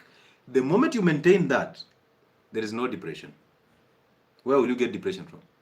Ladies and gentlemen, allow me to advertise my platforms. Health and Wellness Sport on YouTube. We are live on YouTube right now. Number 2, Uncle Chile platform runs a show that is called Identity Fridays. Every Friday on YouTube again. I have 2 platforms on TikTok, but I'll always talk about Health and Wellness Sport. So if you are here, you can simply follow us and let's see how it goes. This is a platform you can't miss. I give you health information for free and I whip you hard where I need to whip you. So I remind you of who you are. not the one you lie to. And you see, by the way, I've done counseling for quite some time. And I like it how people start by creating this image, and then they defend that image until you start getting deeper into the issues. Now they drop the guard. They're like, Daktari, wacha tu niko open na wewe. When that statement comes in, I'm just like, okay, let's go. And I think I'm lucky that I got an identity before starting all that I do. Because if I didn't, one, I'll be in very much trouble with people. And number two, I will be judging you people as you're telling me these stories. I'm looking at you, na wewe unakaa mrembo, uko na hizi shida zote. Wewe hata ufai kuoleka. Na wewe uko na tu muscles. Yaani hauna do. Aje. Umeconcentrate kuunda misuli lakini wallet zero. You guys. Angalia naambia wewe uko na mashida. Lakini sasa unajua sasa identity separates you from that. Like having an identity actually separates you from the nonsense of the world. So you always say the truth regardless of what they are saying. And the truth is, when it comes out, when you're in the fallen state, the truth is tough. Hey, it looks hard. Hey, the truth is hard. But the day you open up your eyes, you realize, I actually needed that truth. And by the way, most of you need the truth. And you need somebody to tell you the truth. The problem is, you are a liar. You have attracted liars. Therefore, the entire circle that you have is of liars. So you can't even know the difference. So until you work on yourself to become that truthful guy, the circle will always be the circle of liars. Yeah. So stop telling us, oh, I have depression. You're not. You're not depressed. You just lack an identity. You have a poor gut. Fix it. So once you start changing you, the environment around you adapts to that. But because you don't want to change you, you're hoping that the external environment can actually come and change what is happening inside you. How? How? So my role is to actually make sure that you can see that the problem is you. And you see, seeing that you know what, even in this divorce, I was the problem. That's why when you tell me anything about divorce, I'll ask you, hey, did you have a role to play? And of course, you always say no. Whether men or women, they will always say no. Because in a divorce or in a broken relationship, we always want to be the better person. We want to paint the image that I was the better person. And this one will suffer because he will never find somebody like me. They will never find somebody like me because I was so loyal. I was so patient with him even when he had no money. I have built him. And this other one is saying, oh, you know, I got her from the streets. I actually changed her from a pub. She was a drunkard and I made who she is. And then she cheated on me. Enyewe chui hawezi badilisha madoadoa. Hata anyeshewe, mngoje tu akauke. His spots will be the same. Those who don't get Swahili. A leopard that doesn't change its spots. It doesn't. So now you're there, all of you, trying to play the better victim so that the world accepts you. Validation again. And I've just told you validation does not mean value. Okay, anyway, on 1st and 2nd of November, we're having an expedition. 2 days of expedition and camping happening in Longonot. Amazing. Amazing. I can't wait for that. Oh, we will seek validation with you people. We will post pictures. We'll post pictures and videos for validation. Amko tayari. Ati Dr. Lewis amesema validation is not value. So either way, so we have an expedition, a health and wellness expedition, first of a kind. It's happening at Mount Longonot, 2 days of camping. First day is a hike and a camp. Second day is an identity show. All these things that we're talking about here, we'll talk about them live, and I'll be there, of course. I'll be there doing the hike with you. I'll be there enjoying the wind with you, having that bonfire. I'm not good at dancing, so don't think about me dancing kizomba. Hey, let's have some respect. But I'll be there. I'm good at cheering you as you dance and all that. And then we'll have our sleep in the tents. So don't come there with the mindset that, do you guys have orthopedic mattresses? Wewe, orthopedic mattresses hizo za kwako. Huko ni camping, my friend. And then we'll talk about real stuff. We'll be honest with each other, have health talks, and have identity talks. By the time you're coming out of there, you'll never play a victim anymore. You'll never even think about orthopedic mattress. No. Are we allowed to come with maize and roast kwa bonfire? Utatoa wapi maize? Unakuja na mahindi? Aje. Hapana. Everything that we do, we talk about it. Here is what we'll actually practice there. If we eat eggs and meat, we shall eat eggs and meat there. Yeah? So don't come with your unga. People from Western, please don't come with the unga from Kisiagi. You're like, daktari unachua hii nimekuletea kutoka sijui wapi. Pungoma ndani huko Kandui. Ninakukumbusha Kandui ilipigwa mawe na mwenda wazimu. So yeah, 1st and 2nd of November, that expedition is going to be interesting. And we hope to actually, if God gives us the grace, to do more of them so that more people get to attend and learn things from that. I also intend to make the Identity Fridays basically a fellowship. A fellowship, so that we can actually have these conversations and find real solutions to real problems like mental health, illnesses, and problems. It's amazing. All right? And then we have merchandise that you're selling, some things like this, the mugs, the water bottles. You can contact my office, or you can contact Brian 𝗠𝗜𝗡𝗗𝗣 at 𝗠𝗘𝗡𝗣 House, 2nd floor, shop number 60, and you'll get yourself sorted. Thank you so much for your support. I don't take it for granted, okay? Even you just taking 2 hours to be on this live to listen to me is just a blessing. It's a blessing. Okay, good. So, at a young age, you are told you should go to school. In school, you're told you should actually perform well and get good grades. After getting good grades, you're told you should find a job. After finding a job, you're told you should have this type of job group. After that, you're told, oh, now you're stable, now you have to marry. You have to have children. The children have to go in a specific school. And then after that, now, of course, your mother comes in and destroys that marriage totally because you have allowed her. You have her identity, so now chaos is starting there. After that, you're told to build a home or buy a house. After that, you must have a car. After that, there's always an after that, and after that, and after. That is the first conditioning. And schools are the first conditioners. Oh, no, the church, right? The church and religion. After that is now school. So look at you, when you're reading the Bible, or when you're reading the scriptures, do you know you read the Bible, but the interpretation is an interpretation of whoever taught you first how to read the Bible and how to interpret it. You read the Bible, but in your head, your Sunday school teacher is the one who is speaking. Aya. Eh?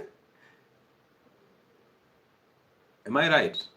So you read the Bible, yes, you're reading the scripture, and but whatever is happening in your head is your mother, is your Sunday school teacher, and your priest, your daddy, aka the preacher. Interpretation is actually from the devil. You have very good intentions of understanding this scripture, but you've come with a predetermined mind. All right? Here. So basically, you don't have your own mind. Number 2, you go to school, you read books, but every time you have Madam Esther in your head. There was a madam called Esther, may she rest in peace. She taught me Swahili. Hey, I struggled with Swahili. She taught me Swahili. She taught me, basically, you know, those days in primary school, one teacher would teach everything. This madam would come dressed in red. Hey. When Madam Esther comes dressed in red, that's the day you realize, guys, tutapigwa. So we used to know. We used to look at her and just know, hey, leo amevaa red, leo ni kubaya. But then in the evening, when you take books, we used to take books, our books, we collect the books and then we take it for marking at her home. Angetupea miwa, she'd give us sugar cane. We used to love that. But tomorrow she comes back, she's a different person. Hey. Those of you who went to Mhuya Primary School, you know who I'm talking about. Hey, we used to call her Madam Queen. That was her nickname. When she's dressed in red, after run red, the earth would run red. Hey. Anyway, so now you have acted that script for so long. And look at it, when I'm talking about these things, I want to just point out how all these guys who you've seen them being depressed, how they ended up where they are. So they were taken to school. They did not have any, they didn't want to go to school. By the way, most of us, if not all of us, the first time you go to school, you cry. And then you get assimilated there. Now you become a friend of the school. Now you start being conditioned to live a certain way, to become a certain type of person. And you become that person. It's true. Some of us become, some of us don't become.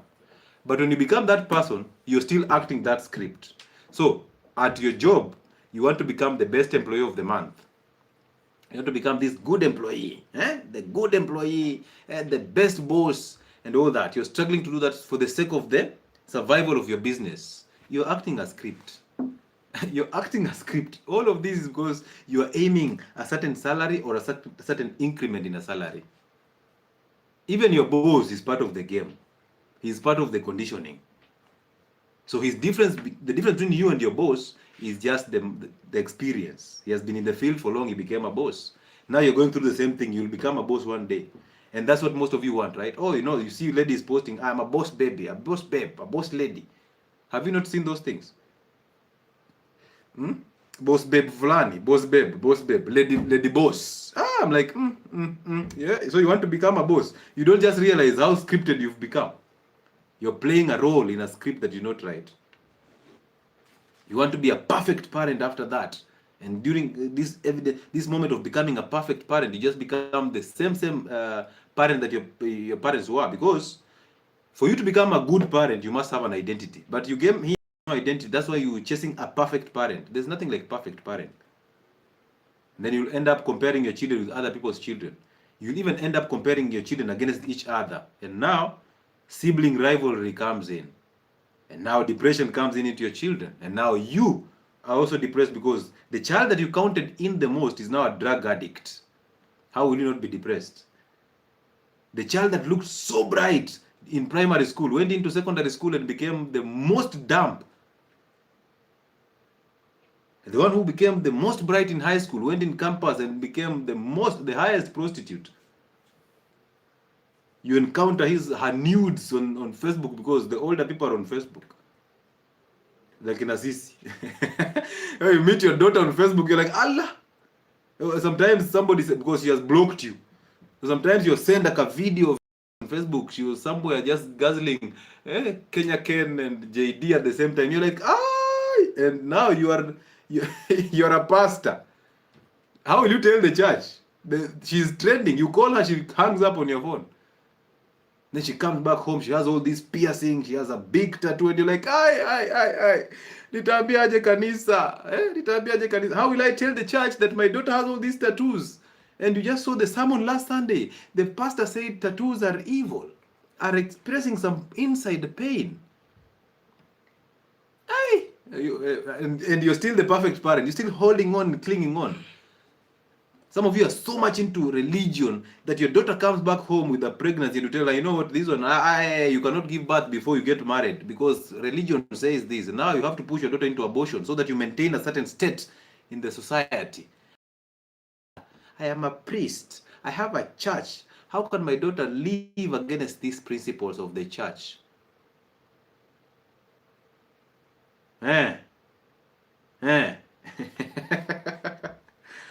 Mimi ndawaambia venye iko.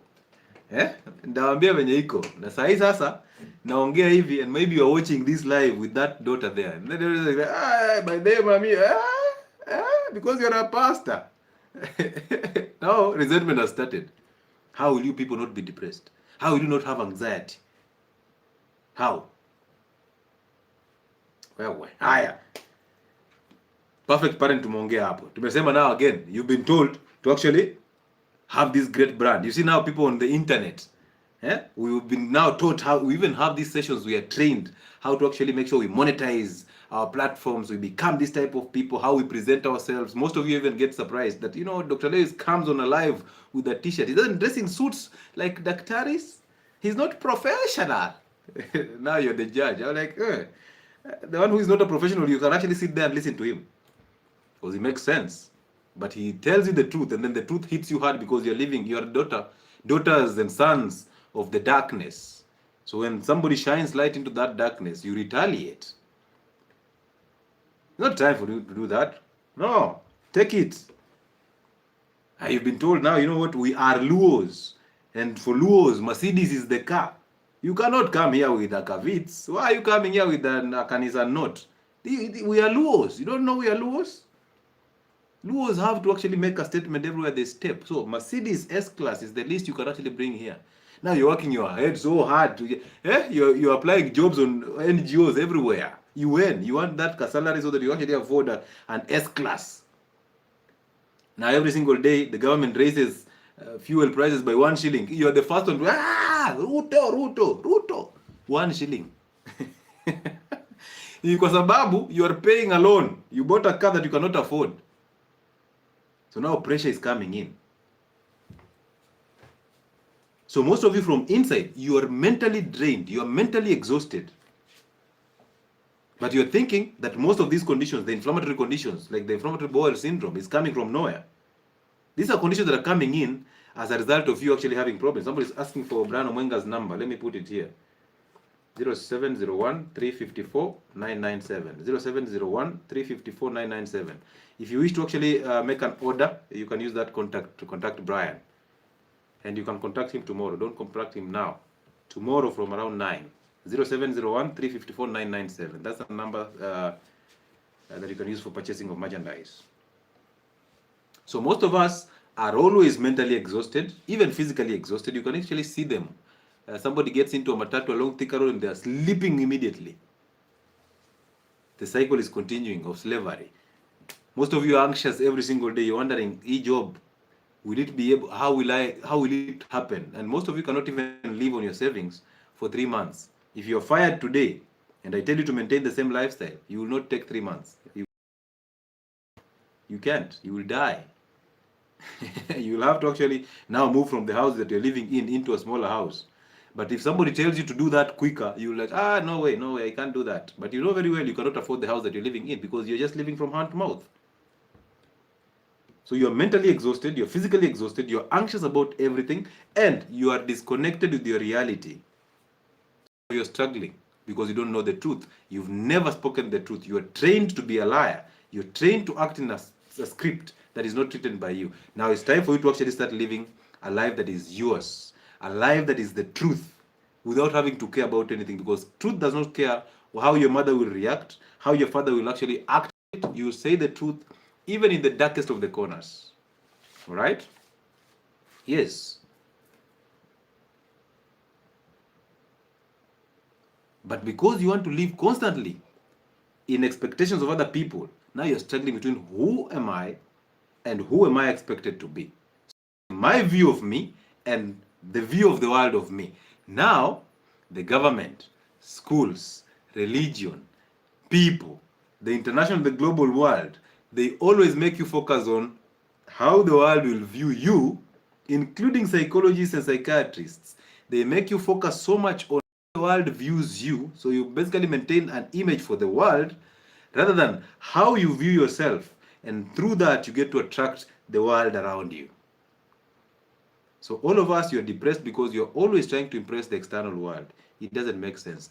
Mental health issues, I've just told you, is a struggle in your head between who you are as an individual and who the world wants you to be, the expectations of the world.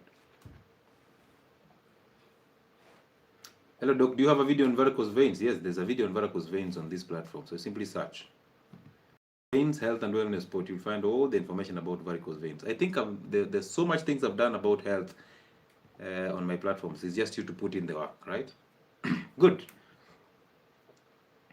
Watching you live from Dagoretti. Thank you so much, Collins. Botswana is in the building. Pilot, thank you so much, man.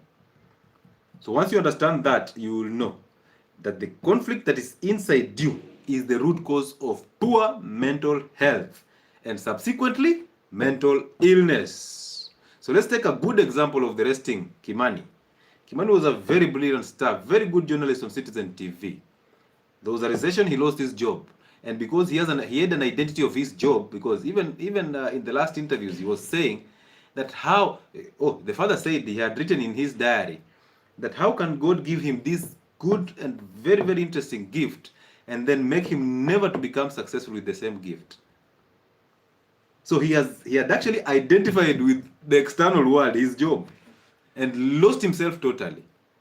And now the external world was judging him totally because you people are so quick to judge. So he identified with who we are, Ukuinje, and then he became one of us. And then we judged him, we whipped him hard, and then he went into problems. When he lost the job, he couldn't see. Imagine a man failing to see that he can actually wake up because he's the same man with the same brains that actually got that job. So he can actually do even better. Right now, people are fired. But when they are fired, they simply go online and they start doing their own shows. So he tried that, but he realized that because of the need of actually getting to where he was so big in him, he suffered the consequences of that. He was hoping that he can actually get where he was so fast and possibly beat the numbers of that TV station so that he can actually show them, you know what, I'm this guy. You know what, I did not deserve to be fired. You know what, I've beaten depression. But you see, the moment he was resisting and fighting that, the more he was becoming that. Because the things that you resist, you become. Whatever you resist persists. And whatever you're running from, you are trapped. Anything you resent, you become. Anything you resist, persists. Anything you run away from, you attract. Are you not running away from poverty? And now you're struggling, you're wondering, pesa nitaweka wapi? Should I put it on MMF? Or should I buy shares? Or should I just save in the bank? Or should I go into a circle? Yeah? Now you have the money, yes, but you're struggling because you know this money can actually disappear so fast. So you're struggling, where should I invest? And apparently, TikTok has provided a chance for everybody who is financial literate to come in and tell you, oh, you know what, now it's time for you to invest in MMF.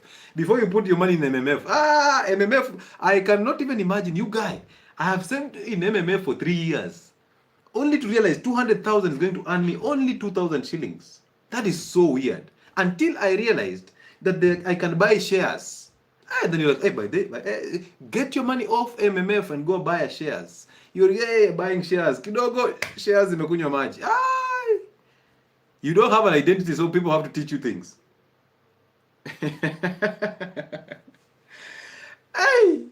Yes, I pressure the Forex. You see somebody in a good car, the Forex. Now you're buying a laptop for Forex. And then you realize, Forex. Kumbe hata sijui kitu. Wacha tu turudi kwa daktari. Yeah? Noma sana. Anyway, so people are so confident on the social media, but so depressed in their houses. People seem successful out there for you. They are seeming, they are acting the successful role, only to realize inside them they are so empty. You've seen that multiple times, right? That the guy you thought that, hey, this guy has it all. Kumbe, Kumbe was doing so worse than you. Now, because you are like him, you judge. And then you're quick to put comments on his post. No, you have no right to judge. Simply let them go. Let the world around you just come and pass. You will always be still and calm. People smile on social media every time. People edit photos. But in their pillows, they are filling their pillows with tears. People have these good brands out here, but their marriages are struggling. People out here are marital counselors when they have failed marriages, and they will defend that by telling you, you know what, of course, because of my failures, I've become this type of person that I am. I'm not saying Burale. I did not say Burale. So don't come after me, the Burale fans. But you will see. When you are bright, you simply be patient and you see it coming out. It will always does. Everybody is acting confident out here, but from inside, they always are unsure of what they're doing. Always unsure. So until somebody comes out and questions them, they're like, by there. So there's somebody who can actually question me. Problems. So all these theatrics and performances that you're putting out and acting into, they're going to lead you to two things. One is chronic depression, or basically chronic stress. Chronic stress is going to affect your gut. Your gut is going to mess up your brain. Mental illness. Chronic stress is going to mess up your gut, therefore gut issues are coming in. Problems. Chronic stress is going to make your body produce so much cortisol, and the liver deals with stress by producing glucose. So cortisol instructs the liver to produce glucose. Diabetes is now coming in. Fatty liver is coming in. Insulin resistance is coming in because of chronic stress. But this chronic stress is what you're putting yourself under pressure because you're not truthful. You're just a liar. You're acting a script. Number two, identity crisis, where the disconnection between you, the real reality, is actually coming in handy because you've identified with the external world and you've become the external world. Now you're receiving whips for actually being there. You need to be here every single day. So first victims were students. They studied to pass that exam only to discover that, hey, I am not for this. And I can tell you this for free. When you used to do exams, we would pray that God gives us just a 50. You know, in medical schools, 50% is the pass. It's the pass. So there's no, we are part of medical distinction and all that. No, there's just 50%. So we struggled to get that 50% because units were so many. But once you cross the 50% mark, you even forgot get God. You go and buy Jack Daniels. No, that day it was Legend or Napoleon. You flash your liver. Yeah, you're celebrating getting a 50. Yeah, you should see those people. Sometimes I want to roll conversation with my classmates and just say, hey, my jama, what was that? But I am so sure they resent me so badly now because they think I'm fighting their businesses, some of them. Some of them think, huyu naye anajifanya sana, anaongea sana. Kitamramba siku moja mpe tu time. Mimi niliwaambia nilianza hii career kama actor. Ni venye tu nimeondokea hiyo script. I just came out of that script. So if medicine itaumana, maybe I go back to the script. I'm like, whatever I was preaching, I want to act this script. I'm so good at that. So yeah, I mean, there's always a plan to be, right? Students have been taught to compare themselves with others instead of actually being guided by their talents, what is actually inside them. Why are you not? That every time you're competing with somebody in your class, you wanted to be number one so that they actually call you up and you get applauded and you're given gifts. But when you're in the last 10, you're called out and then told you need to pull up your socks. Right? Right? Yeah? So basically a script again. So most students, you including students of life, not just students in campuses, high schools and primary schools or whatever it is, the grades that you're actually using nowadays. Every one of us is a student of life. And guess what? Your fear of failure is even more than your love of learning. Our fears of failure is way more and bigger than our ability or our love to learn. So you came out of that school so conditioned with always having the fear to learn new things. You are so afraid of learning anything. You even hate learning because you've been conditioned to always just do what you can to survive. You are basically surviving. You never leave. So you are afraid of failure because you don't want to disappoint your parents. You don't want to disappoint yourself. Oh, you know what? I have been this doctor having all these platforms, and then they just dropped, and I'm depressed. You guys find me seated along Jogoo Road, just crying with mucus all over. Oh, you know, I had health and wellness sport back in 2021. It was amazing. People loved me. Hey, where? Nobody loves you. You're just in your head.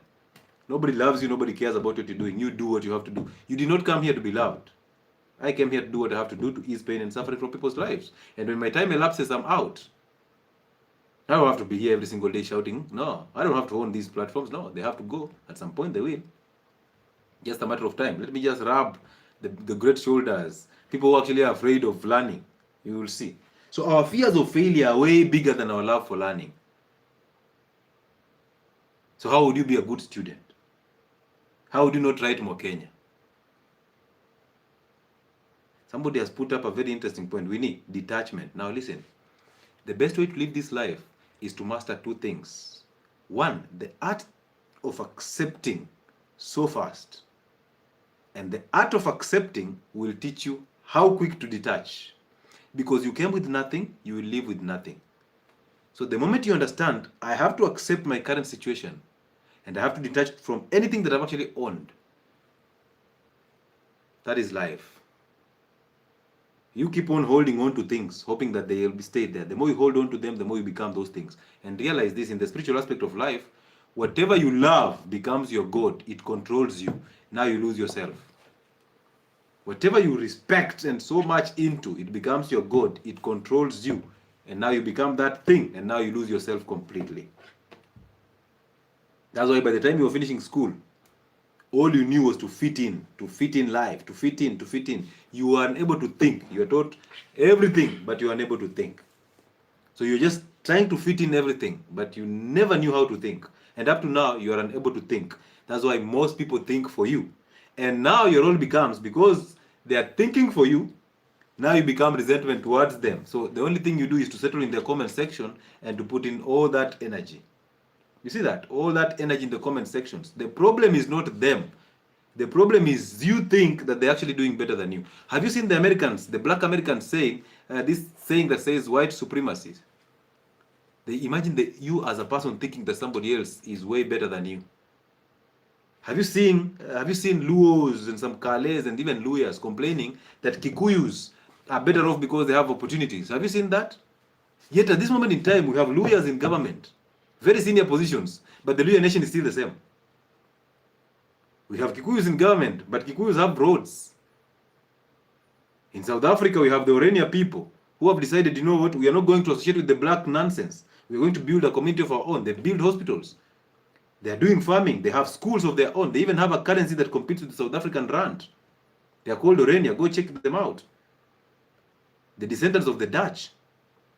Now Africans are actually complaining. These guys came and took our lands. Yes, they did, but this is the point. They did not take land from South Africans. They inherited land from their forefathers. And then the land that they inherited was in the arid areas. It's not like here where Europeans came and inherited land in the Rift Valley where there's fertility. These guys took land in the arid and areas. They put up boreholes and irrigation schemes. And now they've made this land my friend, their story is very interesting. They produce a lot of corn, they produce a lot of foods, and mostly organic foods. They have their own hospitals with ambulances. They only do referrals through planes. They fly patients in South Africa, in Cape Town, when need is, or Joburg. But now, the South Africans, the black South Africans who have this form of entitlement, who live in Soweto, are saying, these guys came and took our land, so they want to go and take that land, which is fine. It makes sense when we're in a foreign state. But what do they do? They go and take the land and then destroy everything. They will not run those projects. They will destroy them. Black Americans, they're living in the ghettos. They're the ones who are actually running hip-hop, singing songs that actually condition people to become who they are. And then they blame that on white supremacists. Oh, a white person, just because you're white, you're brighter than me. Imagine that nonsense. Here I see the mentality in Kenya every time. A guy who comes from Kibera thinks that his problems are because of the guy who lives in Lavington. That I am poor because they have it. Look at that mindset. How will you not be depressed? Right now, because one is running away from poverty and thinks this 1 million is going to sort his poverty. He ends up attracting the same poverty. One has abundance of money, therefore money is not a problem to him. So he can actually keep the money. So you think it's outside you. No, it's inside you. No amount of money can solve your problems. No amount of alcohol, no amount of psychologists can come in. Even the best of the best, they can't solve your problems. You have to work on yourself to become better. And every day is a working day. So let me give you solutions. Instead of having degrees with no directions, instead of having confidence in a paper, that's why you ask people, where is your papers? Are you a real doctor? You're so interested in papers.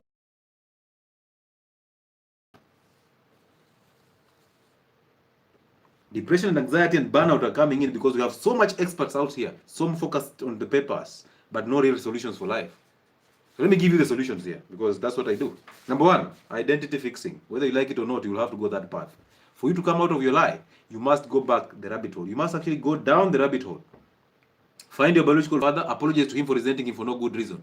If he knew better, he would have raised you better. Go and apologize to him. And then join Identity Fridays to know how to fix that identity. Very interesting. All right? But before I even give you this solution, let me talk to you about the mid class. The middle class. These people go to work every day and come out. They are angry on the roads every single day. Hey! Middle class work in jobs they don't even love. Hey, you work, man, 5 to some of you even do 12-hour shifts. You are so angry with this job. At the end of the month, you have to write reports. There's so much piling, and you're so angry about this job, but you cannot leave because it helps you live in a certain way. So you work in jobs that you don't even love, but because they maintain a certain appearance, you will always be there. Oh, I am working class, pressure. Need. You bought a car.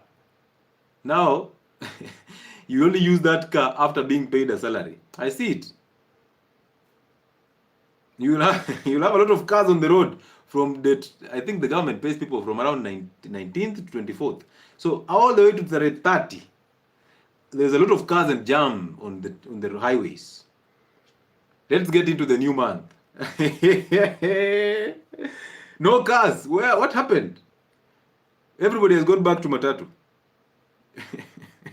You just want to tell us you're doing well. 5 days in a month.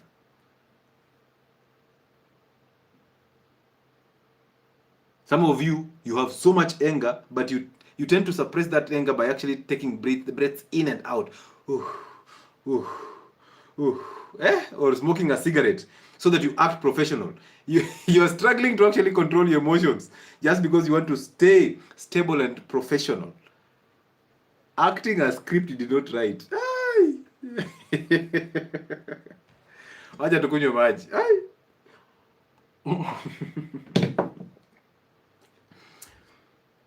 We blend into systems that are crazy out here. I want you to check out in Kenya and mention, by the way, as I finish this up, mention to me any media personality, a female media personality, apart from Lulu Hassan of Citizen TV and Julie Gishuru. I don't know where she went to. I left her interviewing these state corporates, the presidents and all that. So I wanted to mention any one female media personality, well known and known here in the country, that has actually held down her profession and at the same time held down a family. Let's go. Just one. I don't want many. Apart from Lulu Hassan and Julie Gishuru. Mention another media personality, a female one that you know, that has managed to hold down her career in terms of journalism and at the same time held down a family. Let's go. Caroline Mutoko.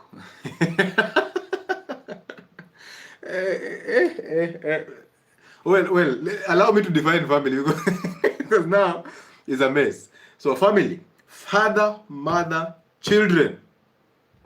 Let's not get it twisted. Father, mother, children. That's a family. Somebody saying Lilian Moody. The one that was trending the previous weekend during the Kamba night.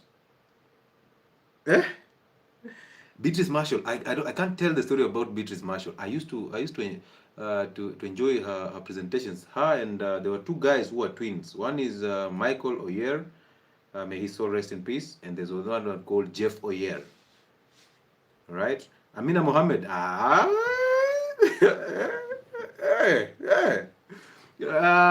You see how you're struggling. There's another one now. There are two of them who work for a very famous, I think it's Citizen Radio. They're always posting their children. But anyway, where is the father? Where is the father? Two of them. Somebody saying 𝗠𝗘𝗣𝗣. Okay. I rest my case. So most of us are struggling with that script. Next we'll go to lawyers. Most of us are living in a script, trying to adapt to a system that doesn't make sense. And we are hoping that, you know what, being out there, getting validation, dressing in a certain type of way, getting a certain amount of salary, living a certain lifestyle will solve my problems. You get that job, you're still depressed. You still cope with alcohol. You still struggle. Now most of them divorce, then end up taking younger boys. So basically they're taking men that are supposed to be taken by other women. So now there are younger women who don't have boyfriends because some older girl took and they're making it so obvious. There's another one who was dating the two twins, you know, they married to one of the twins, the ones that were having a fight in Serena, divorced, and now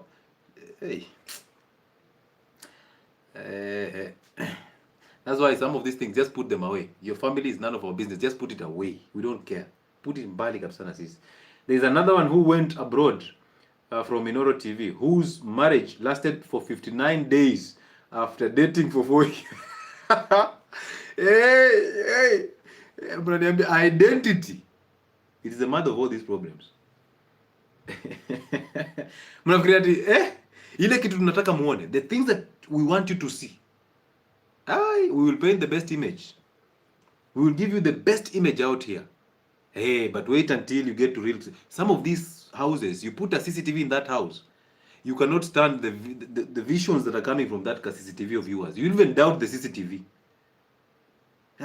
Is this Pastor Nani? Is this evangelist Wanyonyi? Is this Yes Watongareni? Is this Hey, Yes Watongareni just got angry and slapped the hell out of the wife and even, and then in defense, even Jesus whipped people who are bringing business in church. Anyway, so real life solutions.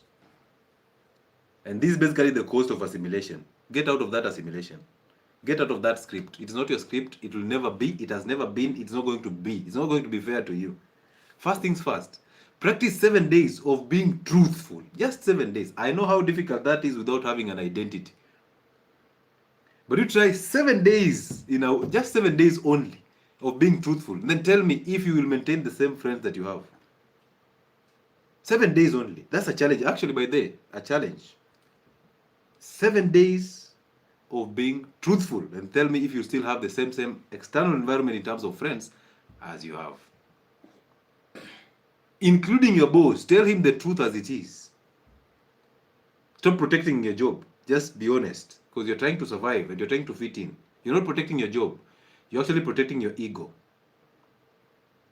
Number 2, start doing the silent prayer. Now, regardless if you're depressed, if you're feeling so bad, if you're on this life or you have somebody who is going through this, tell them to start doing the silent prayer. And then remind them that anything that is depressing them and anything that is causing them anxiety, anything that is causing you problems, is identifying with the future and identifying with the past, both of which you don't have. Look at yourself. That most things that depress you, actually all things that depress you, are thoughts from the future and thoughts from the past. Why don't you stop thinking about the future? You don't have it. Why don't you stop thinking about the past? You don't have it. Why don't you just stay present? That your real reality is now. Your truth is now. That is a lie. That is a lie. So why don't you just start doing it now? And the only way to achieve that, before you go to bed, close your eyes and do the silent prayer. Allow thoughts to come into your head and go. Allow that future of yours to come into your head and go. Let it go. Just stay present every single day. Do that before you go to bed so that you go to bed with no thoughts. And do that when you wake up so that you start a day with an empty slate. And then tell me about it. 7 days alone. Truthfulness and a silent prayer morning and evening. Those 2. Before you even gain the confidence to go and face your parents and apologize for resenting them and becoming a mini version of them, do that. 7 days clean. Then follow up that with now eating clean. 2 meals a day. And then follow up with the fast. You can do even a 24-hour fast. It's enough. Some of you then you call it a stress eater. You're depressed already, and then you call that I am a stress eater. So they've actually given you a label already to act another script. You're fat. They've told you, no, you're not fat, you're just obese. And that's normal, it's in the genes, you're chubby. You're acting that chubby script. So anybody who tells you the truth, you get angry. Now you start eating all these things because you ate to come where you are. You ate to become fat. And they lied to you, you became. And now they're also lying to you that, you know what, you don't have to worry about eating all the time. It's not your fault. It is because you are an emotional eater or a stress eater. Now they've written in that script already. You have to play the role there. You know very well that you're obese and it's not working for you, but you want to constantly play these roles. You are here or fat. You don't want to be called fat. You're Miss Chubby. They are plus size. We even have now plus size models, plus size models, and we have even shows for you. You have to walk. My friend, you'll break your knee. You're walking with high heels, exerting a lot of pressure on your heels. How will you not come out with all this inflammation? Plus size model. So they've actually given you a script to act in. From chubby to plus size model to, oh, you know what, it is genes. And now, emotional eat and stress eaters. And now you get depressed, antidepressants, another script. The psychiatrist that you visit to actually solve your problems visits another psychiatrist to solve her problems or his problems. And then they tell you, you know what, you should just, when you're depressed, feel free to share. Feel free to share. Let me tell you, the world is full of evil people. The moment you start sharing it with us, 1, we are judging you, and number 2, we don't want to be like you, so therefore we are running away from you. We don't want to be like you. You think we want, this world doesn't want you to be depressed. We don't want you to be depressed. Why would I hang around you when you're depressed? I'm also depressed. I'm looking for motivation from somebody else because I'm empty. I can't be disciplined. That's why I'm looking for motivation. So eat 2 meals a day. Eat 1 meal a day. Do a silent prayer. Focus on the present. Period. Period. Pause and reflect.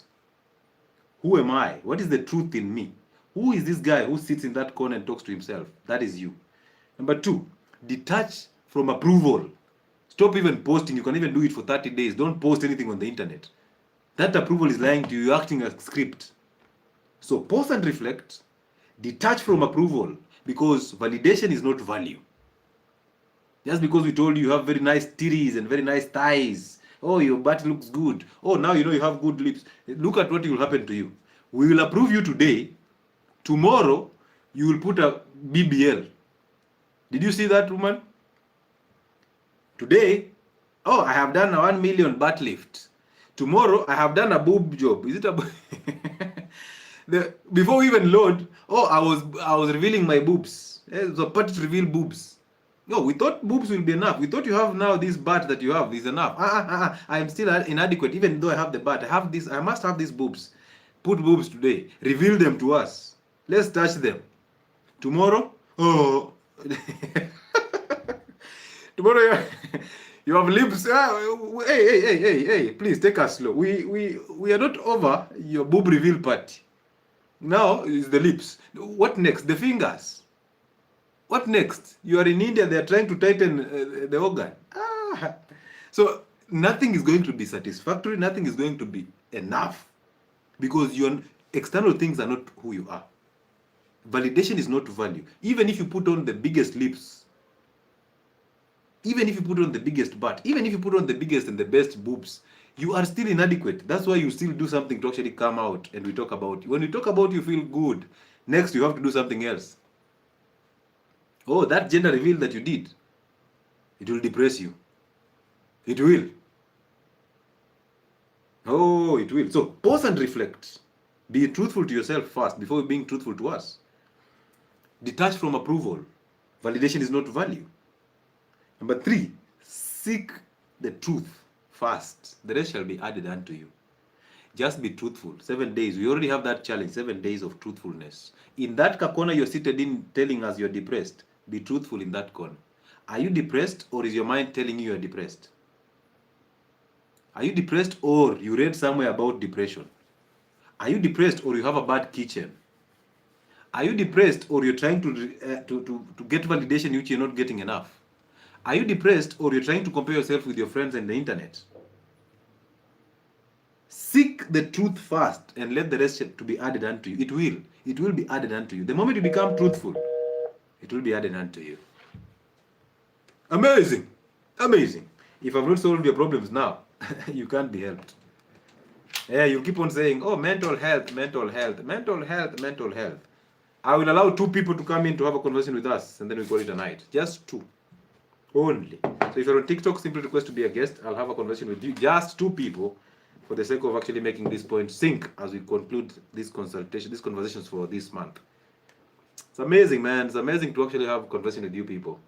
And given that I always like using real life examples so that they can actually relate with you. And I'm so glad that they actually relate. All right? Yeah, they actually relate. So the moment you just get yourself to be truthful to yourself, everything works for you. And it's so fortunate. Like, everything will always work for you.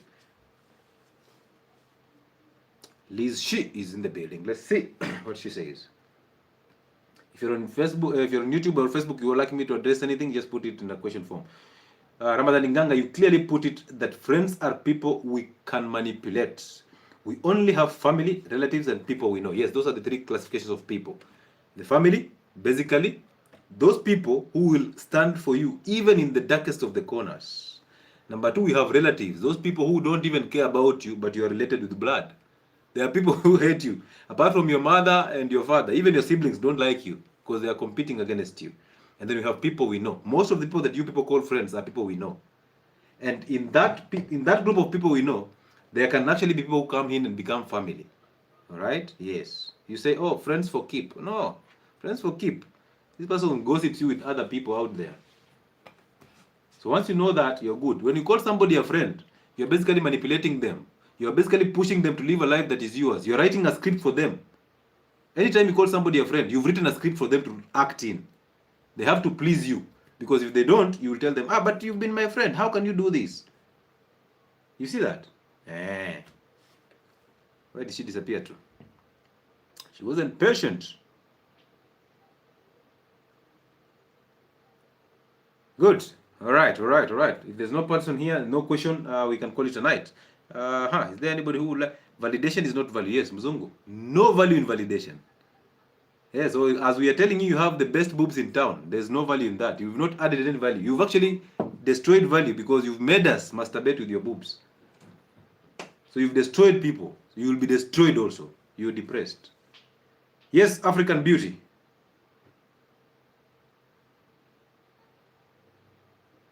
African beauty, are you there? Anti-validation makes you happy and positive. If something from outside makes you happy and positive, you cannot make yourself positive. Look at that abnormality. Poor mental health. If something from outside, thank you so much, Shemko. Amazing, amazing. If something from outside gets you excited or makes you feel some type of way, something or somebody makes you feel some type of way, you are a problem. You are empty. You are inadequate. That's why you're looking for something to come in and fill up the inadequacy. But it apparently doesn't. It doesn't. The excitement comes in and goes. You're still empty. You're still lonely. So you'll constantly be looking for that excitement. African beauty, are you there? Nobody and nothing is supposed to make you feel any type of way. Once you get to that level, simply know you are lacking an identity. You're struggling. African beauty is here but doesn't talk. So, African beauty, are you there? Yes. Amazing. Good evening. Amazing. Good evening. How are you? I'm fine. Yes, talk to us. Oh, first of all, I say congratulations for the good job you're doing. Amazing. Appreciate. Yeah, you have changed me. You have changed me a lot. I've been following for the last 1 year. Amazing. That's a long time. Thank you. Yeah. So now I'm asking about these silent prayers you always talk about. Yes. Yeah, talk about it then, because there are some people when like once you pray, you like have some dreams and it's automatic. So what is that? All right. I'm glad you asked that question. That question I receive it every single day on Identity Fridays, but I'll address it anyway. Now look at it this way. The truth is, silent prayers are not prayers as normal prayers. You see, normal prayers is an idea in your head. So somebody put that idea in your head. Somebody taught you how to pray. The scripture taught you how to pray, and somebody taught you how to read the scripture so that you can actually get to interpret it using his or her thoughts. So now you are acting a script that was written by the one who taught you. You see, that's a mess. You need to know yourself better. So the reality is this. A silent prayer is one of the ways to help you connect with yourself, which is basically the Spirit of God that is inside you. And number two, it helps you overcome the thoughts that are coming in with the external world. So what you do is, one, don't pass any judgment. If nothing happens or if anything happens, don't pass any judgment. Simply continue doing the silent prayer. So then how do you do it? You simply sit down on that bed or even on the floor and then close your eyes. And then your only role is to focus on the breathing. As you breathe naturally. Don't even put so much tension on yourself. Just breathe naturally, but make sure that your mind is on your breath. Now, pay attention to the thoughts in your head. Let the thoughts come and go. Don't follow your thoughts to the latter. You know, thoughts come in the beginning, that will be the struggle. Thoughts will be coming and you'll be following them to the latter. You see that? So you don't have to judge yourself for following them, but just understand that your role is anytime you catch yourself going and following your thoughts, bring yourself back to the breathing every time. So pay attention to what is happening in your head. That is not who you are. That is what people want you to be. That is the script that you've been playing all through. So simply close your eyes and relax and breathe naturally. All right? Just breathe naturally. No music, no candles, no nothing. Do nothing much. Just focus on the breath and allow thoughts to come in and let them go. Stay still, because when you're still, that's when you know God. Let them come and go. In the beginning, you will have more than 100 thoughts coming into your head and flooding your head. Some of them will be telling you you're doing the wrong thing. You need to open up your eyes. You need to light up the candles. What if this does not work? All these are thoughts in your head that are not yours. So let them come and let them just go. And you realize the more consistent you do that, you realize the thoughts start going down and down and down. And as they go down, you can now increase the time. You can increase from 2 minutes to 5 minutes. Sometimes you might get caught up and you will sleep. Don't worry about that. You sleep and wake up and be better, because when you sleep, you wake up thinking about the past, what you are doing. You see, that's another problem. Don't think about what happened. Simply wake up and do better in the present. So let them come and let them go. Let them come and let them go. And when you realize that you've come to a place where there's no thought in your head, you've actually won the battle. But remember, In your head, there's always that demon that will tell you, imagine now you don't have even a thought in your head. You see, that is one thought again. So you continuously do it until you overcome all the single thoughts in your head.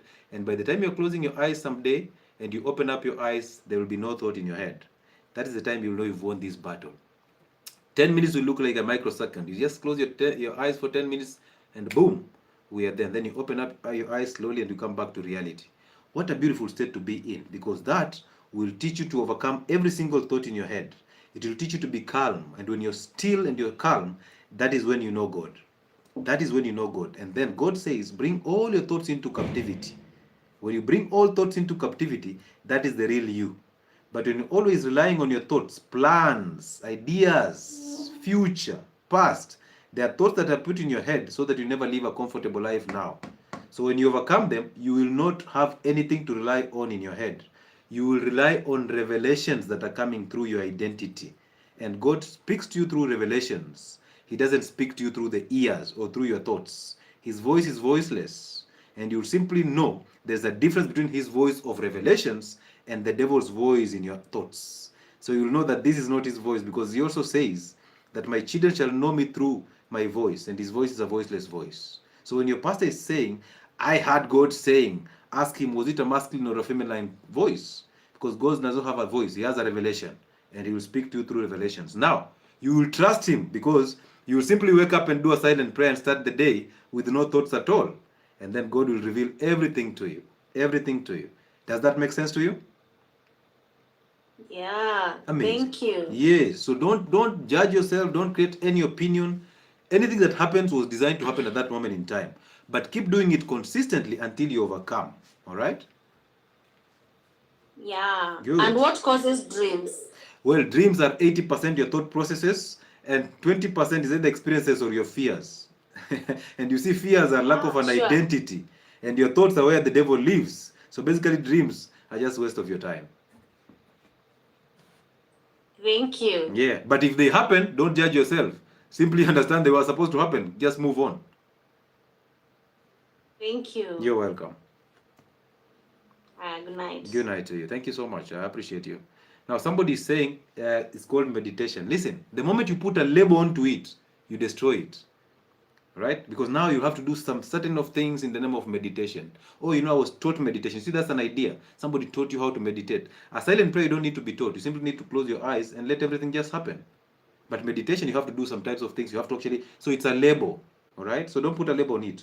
I use the word silent prayer because, it's just silent, and then prayer is basically how you communicate with God. And you see, you cannot communicate with God without an identity. So you must overcome the false identities in your head. What about the one who always dream with snakes? Now you see, that's your fears. Yeah? When you're afraid of snakes, you'll dream about snakes. Because anything you actually have in your head, you attract it. But God spoke in dreams, even in the Bible. You see, now this is what I talked about every time, Gashanja. You're actually interpreting the Bible according to whoever taught you the Bible. That is not your thought. That is what you're actually, the script that you've actually been living on. Just the same way I say that you should overcome anger because anger is evil, and somebody tells me, but Jesus got angry and whipped people in the church. I'm like, okay, amazing. I understand that, but I can't judge you because I know you're still in the dark, and until you overcome that false identity, you will never see it in the bigger way. Because again, the scripture is always inside you. It's always been within you. Just the same way the kingdom has always been within you, and you're thinking you need to die to actually inherit the kingdom. That's a waste of your time. Heaven is inside you already. The kingdom is inside you. Basically, perfect peace. So when you overcome anger, that is the kingdom. Perfect peace. But when you still have anger, you still overthink, you're still afraid, you have fears, you have doubts, you overthink and all these things, you're living in hell. All right? That's how I interpret it. And now nobody taught me that. That's the beautiful thing about it. And those BBL things stink. Hey, yes, Monica, how are you? I'm good. How are you? All is well. We thank God for life. Yeah, thank you for just advising us. Yeah. So you mentioned that there are we have like three identities. Yes. Like what the world knows. Knows. What your closest cycle knows. Basically, your inner cycle knows. And then your family, and then now what you know that even your family does not know. Yeah. Your truth. Yes. So what if, okay, so you're you're asking us to live our truth, and what if our truth is not always right, and maybe we are using like the world's truth about us, or like our closest circles truth Yes. about us, like at least help us to shape. Amazing. Very, very good question. Very brilliant. Yeah. Now, first things first, understand that there is nothing like our truth. There's just the truth, okay? It's only that it's coming through you. That's why we say my truth. It's coming through you. But the truth has always been with you. You always have the light inside you. That's the truth. But somebody, some way, got you from your path into the darkness. Now you became the darkness because you identify with the darkness. So it's your time to come back to the truth. And how do you come back to the truth? You don't want to identify with what your friends are saying, because if you want to identify with that, it means you have allowed them to write a script and now you're living according to that script. You don't want that. You want to write your own script and live according to that script, which is already inside you. And that's why we teach people on how to overcome these false identities, because as a child, you are born on one path. And then the conditioning started. Your parents taught you how to become this and that. You became that. Schools, church, all this environment. So you've become a fallen state of yourself. So coming back means you must overcome the first people who taught you false identities, our parents. That's why we face our mothers, because our mothers remodeled us into their own image. Like for you, as a lady, your mother taught you how to become a woman, how to raise a family, how to do things. So you actually are operating under the script of your mother. So therefore, you must overcome your mother by facing her and telling her, you know what, along the way I've realized that I've been resenting you for no good reason. And now I apologize. I know that is not right, so I apologize. Now remember, your mother has no ability to forgive you. She doesn't have that power, because God is the one who forgives. So when you're going to face a one, you're facing your fears, because a mother is actually number one, fear of a child.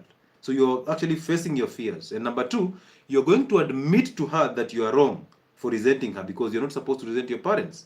But they made you to resent them because they remodeled you into their own image. So you go and face your mother to overcome her weaknesses, aka doubts, fears, anxiety, overthinking, and all the emotional nature of a woman that you've become. Once you overcome her, you move. You don't care what she says, you simply move to your father and you tell him the same thing, your biological father for that matter. You tell him the same thing. I realize I'm wrong for resenting you and I apologize. And the reason why you're doing that is because you know that you're wrong for resenting them, because God does not want you to resent any human being, because you're actually resenting his creation. And through that, you get into a fallen state. You become angry and all that, and you play a victim. So you want to overcome these false identities by overcoming the ones who taught you these false identities, and those are your parents. Okay. So once you face your mother, you overcome her. You face your father, you overcome him. And guess what? God shall see your struggles. He forgives you. He takes off all these emotions, insecurities, anger, fears, and all that. And then through that, he fills you back with your own identity. That is light, and that is the truth. So therefore, you tell the truth without having to be afraid of your mother, having to be afraid of your father, or anybody, and how they will react to it. You see that? So you will not care about your inner circle, because that's a false cycle. That's a false identity. You will only care about who you are as a person, and you will tell the truth regardless of who you're telling. Does that make sense? Yeah, it does. Yeah. Thank you so much. You're much welcome. You're much welcome. Because our parents messed us up. They're the ones who introduced us to the world. And instead of our fathers being so strong to protect us from being remodeled by our mothers, they were afraid of our mothers. They were not truthful. So he wasn't truthful to your mother because he was afraid if he says the truth to your mother, he will be left alone. He will be lonely. So he was fighting the demons inside him. And he was also conditioned by his mother and his father. So now we understand that we cannot resent them. We cannot do that. We realize if we resent our parents, we're actually playing God. And when you play God, you suffer. So therefore, you are tired of this suffering. And because you know the source of this suffering is the one who taught you the false identity, you overcome them. And the moment you overcome them, you have perfect peace. And that perfect peace is where we call heaven. Oh, you deserve it. Yeah. Wow. Okay. Yeah. So let me ask you, like, what about your you're saying like yourself, your actual internal identity is what you need to shift. Yeah.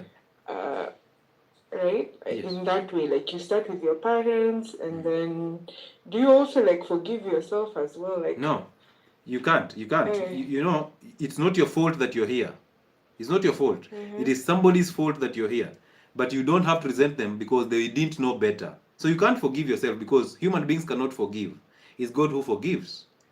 Right? So when you're facing these people, you are going to overcome every single thing. You don't even have to care about your ex, another person, your friend, or whatever it is. You simply face your mother, you overcome her. You face your father, you overcome her, and perfect peace comes. And then you start doing the silent prayer consistently so that you overcome your thoughts. Right? Because the devil will become louder the moment you start getting your own identity, because he knows he doesn't want to die in you. But the moment you have your own identity and you start being truthful to people and yourself, the devil feels bad and dies in you. And that ego death is the painful process. Right? So ego death is basically the devil dying in you. And ego death is a painful process. But you have to overcome it through silent prayers to basically make sure that you don't end the day with thoughts. You don't start the day with thoughts, because thoughts in your head are not yours. They are put there by people and circumstances. Yeah. So there's also like another thing you mentioned, like ukichunguza, like when you actually think about it, there are many women out there, including myself, who are working, but they prefer not to be like, in the hustle and bustles, and they just want to start a family and stuff.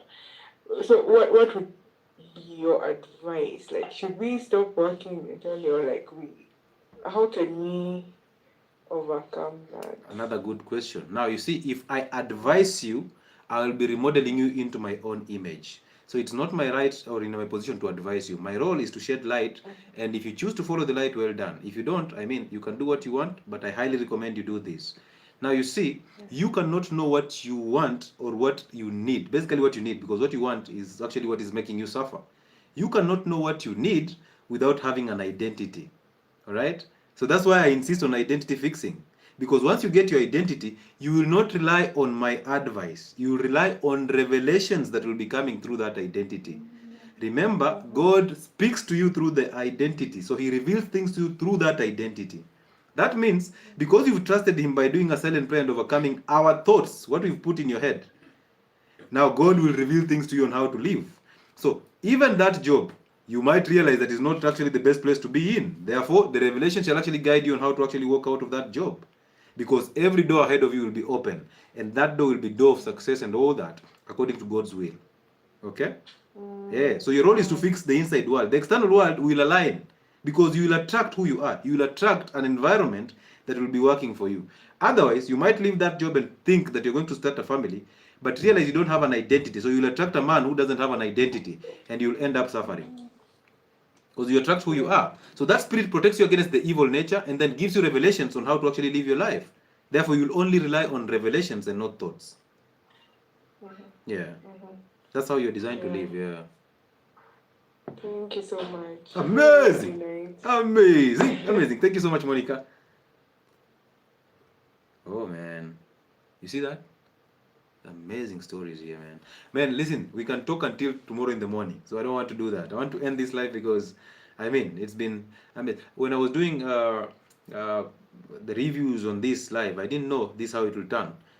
So allow me to actually introduce you to Identity Fridays shows. On Friday at 8:30 p.m. Kenyan time, we have a platform on YouTube that is called 𝗠𝗘𝗡𝗗𝗣. We run shows that are called Identity Fridays. This is where all these things happen. All right? It's a blessing that Health and Wellness Sport gave birth to 𝗠𝗘𝗡𝗗𝗣 platform. And because we realize most people suffer from the same problems with different labels. So thank you so much for trusting us with this process. I can assure you that you can actually walk out of this life a free person because you're born to be free. You can be a free person. You'll never suffer from anything. Just be truthful. Just overcome that false identity because it's not your identity. It was put there by somebody. Overcome it and you'll see a whole different you. You'll even have a perfect relationship with yourself and therefore no loneliness, no fear, no doubt, no overthinking, no false labels. And you'll do what you have to do to become better because discipline, consistency, and patience, they all hail from having an identity. So if you lack an identity, you will struggle with discipline. You will struggle with consistency. All right? You will try to lose weight, and then you go back and become fat again. And then you will play a victim every single time. So identity is the baseline of everything. Therefore, please get to that platform, join that platform, learn a lot of things there. Enjoy the shows that we do there. They're comedy shows, but they always come with a lesson. All right? However, always overcome the thoughts, including my thoughts. Allow God to work with you. He will reveal things to you on how you should live your life. And in that life where you have perfect peace, there is no validation because that is not value. There is no overthinking. There's no fears. There's no living in the future. There's no success. There is no saint and there's no sinner, because God does not judge you. Imagine that. It is the devil in your head that always convinces you that you're doing the wrong thing or the right thing.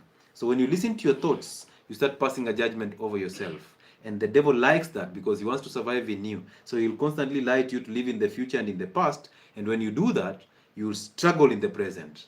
But when you're in God's presence, all you do is tell the truth and live in the present. How amazing is that? Now, this does not matter if you're a Muslim, a Christian, a Buddhist, an unbeliever, an atheist. It doesn't matter. What matters is you must get your own identity and see how God can actually use you, because God will work through you. At this moment in time, you're relying on your imaginations and you're suffering. But you want to allow God to reveal things through you, and you simply act, so that it will not be you who will be doing those things. It will be God who will be doing it through you. What an amazing story. What an amazing story. Amazing. Oracle, amazing to have you here, my brother. How are you, brother? Oh, this gentleman, man. I appreciate you, brother. Oracle, straight from Nigeria. Doing an amazing job, brother. Thank you so much, man. All right, there's a question that came in here. The truthful is really expensive. I was thinking about this today and I released it. That riches, health, and anything good in this life without the true identity is useless. Yes, because again, without an identity, you will never know what is true and what is wrong, what is right and what is wrong, what is evil and what is good. You will never know. You will rely on imaginations and you will always be in the fallen state. All right? Yeah. I can't wait for the live one during expedition. Oh, ladies and gentlemen, on 1st and 2nd of November, these are the types of shows that we'll hold there. These are the types of talks that we'll have there, because real solutions will work there. All right? So we want you to come in. On 2nd of November, we'll have, of course, a nature walk and then a sit down to have an identity show like this, to just make sure that we give you real solutions to real problems. And by the time you're coming out of that camp, oh, you'll be a whole different person. So use the office contact 0707-074722 to actually book your slot for that camp that will happen on Longonot on 1st and then the 2nd of November. Otherwise, we'll see you on Friday. Use also the same contact to book physical and online consultations. Physical consultations in Nairobi shall start on the 28th, Tuesday next week, all the way to the 7th of November. I can't wait to see you guys. I can't wait to change your life for the better. But of course, you change your life for the better. Mine is to shine light on your path. And if it gets better, may the glory go back to God. Amazing. Thank you so much for being here for all this time. I bless you all. Have a good night or a good morning, depending with where you're watching us from. I salute all of you and God bless you.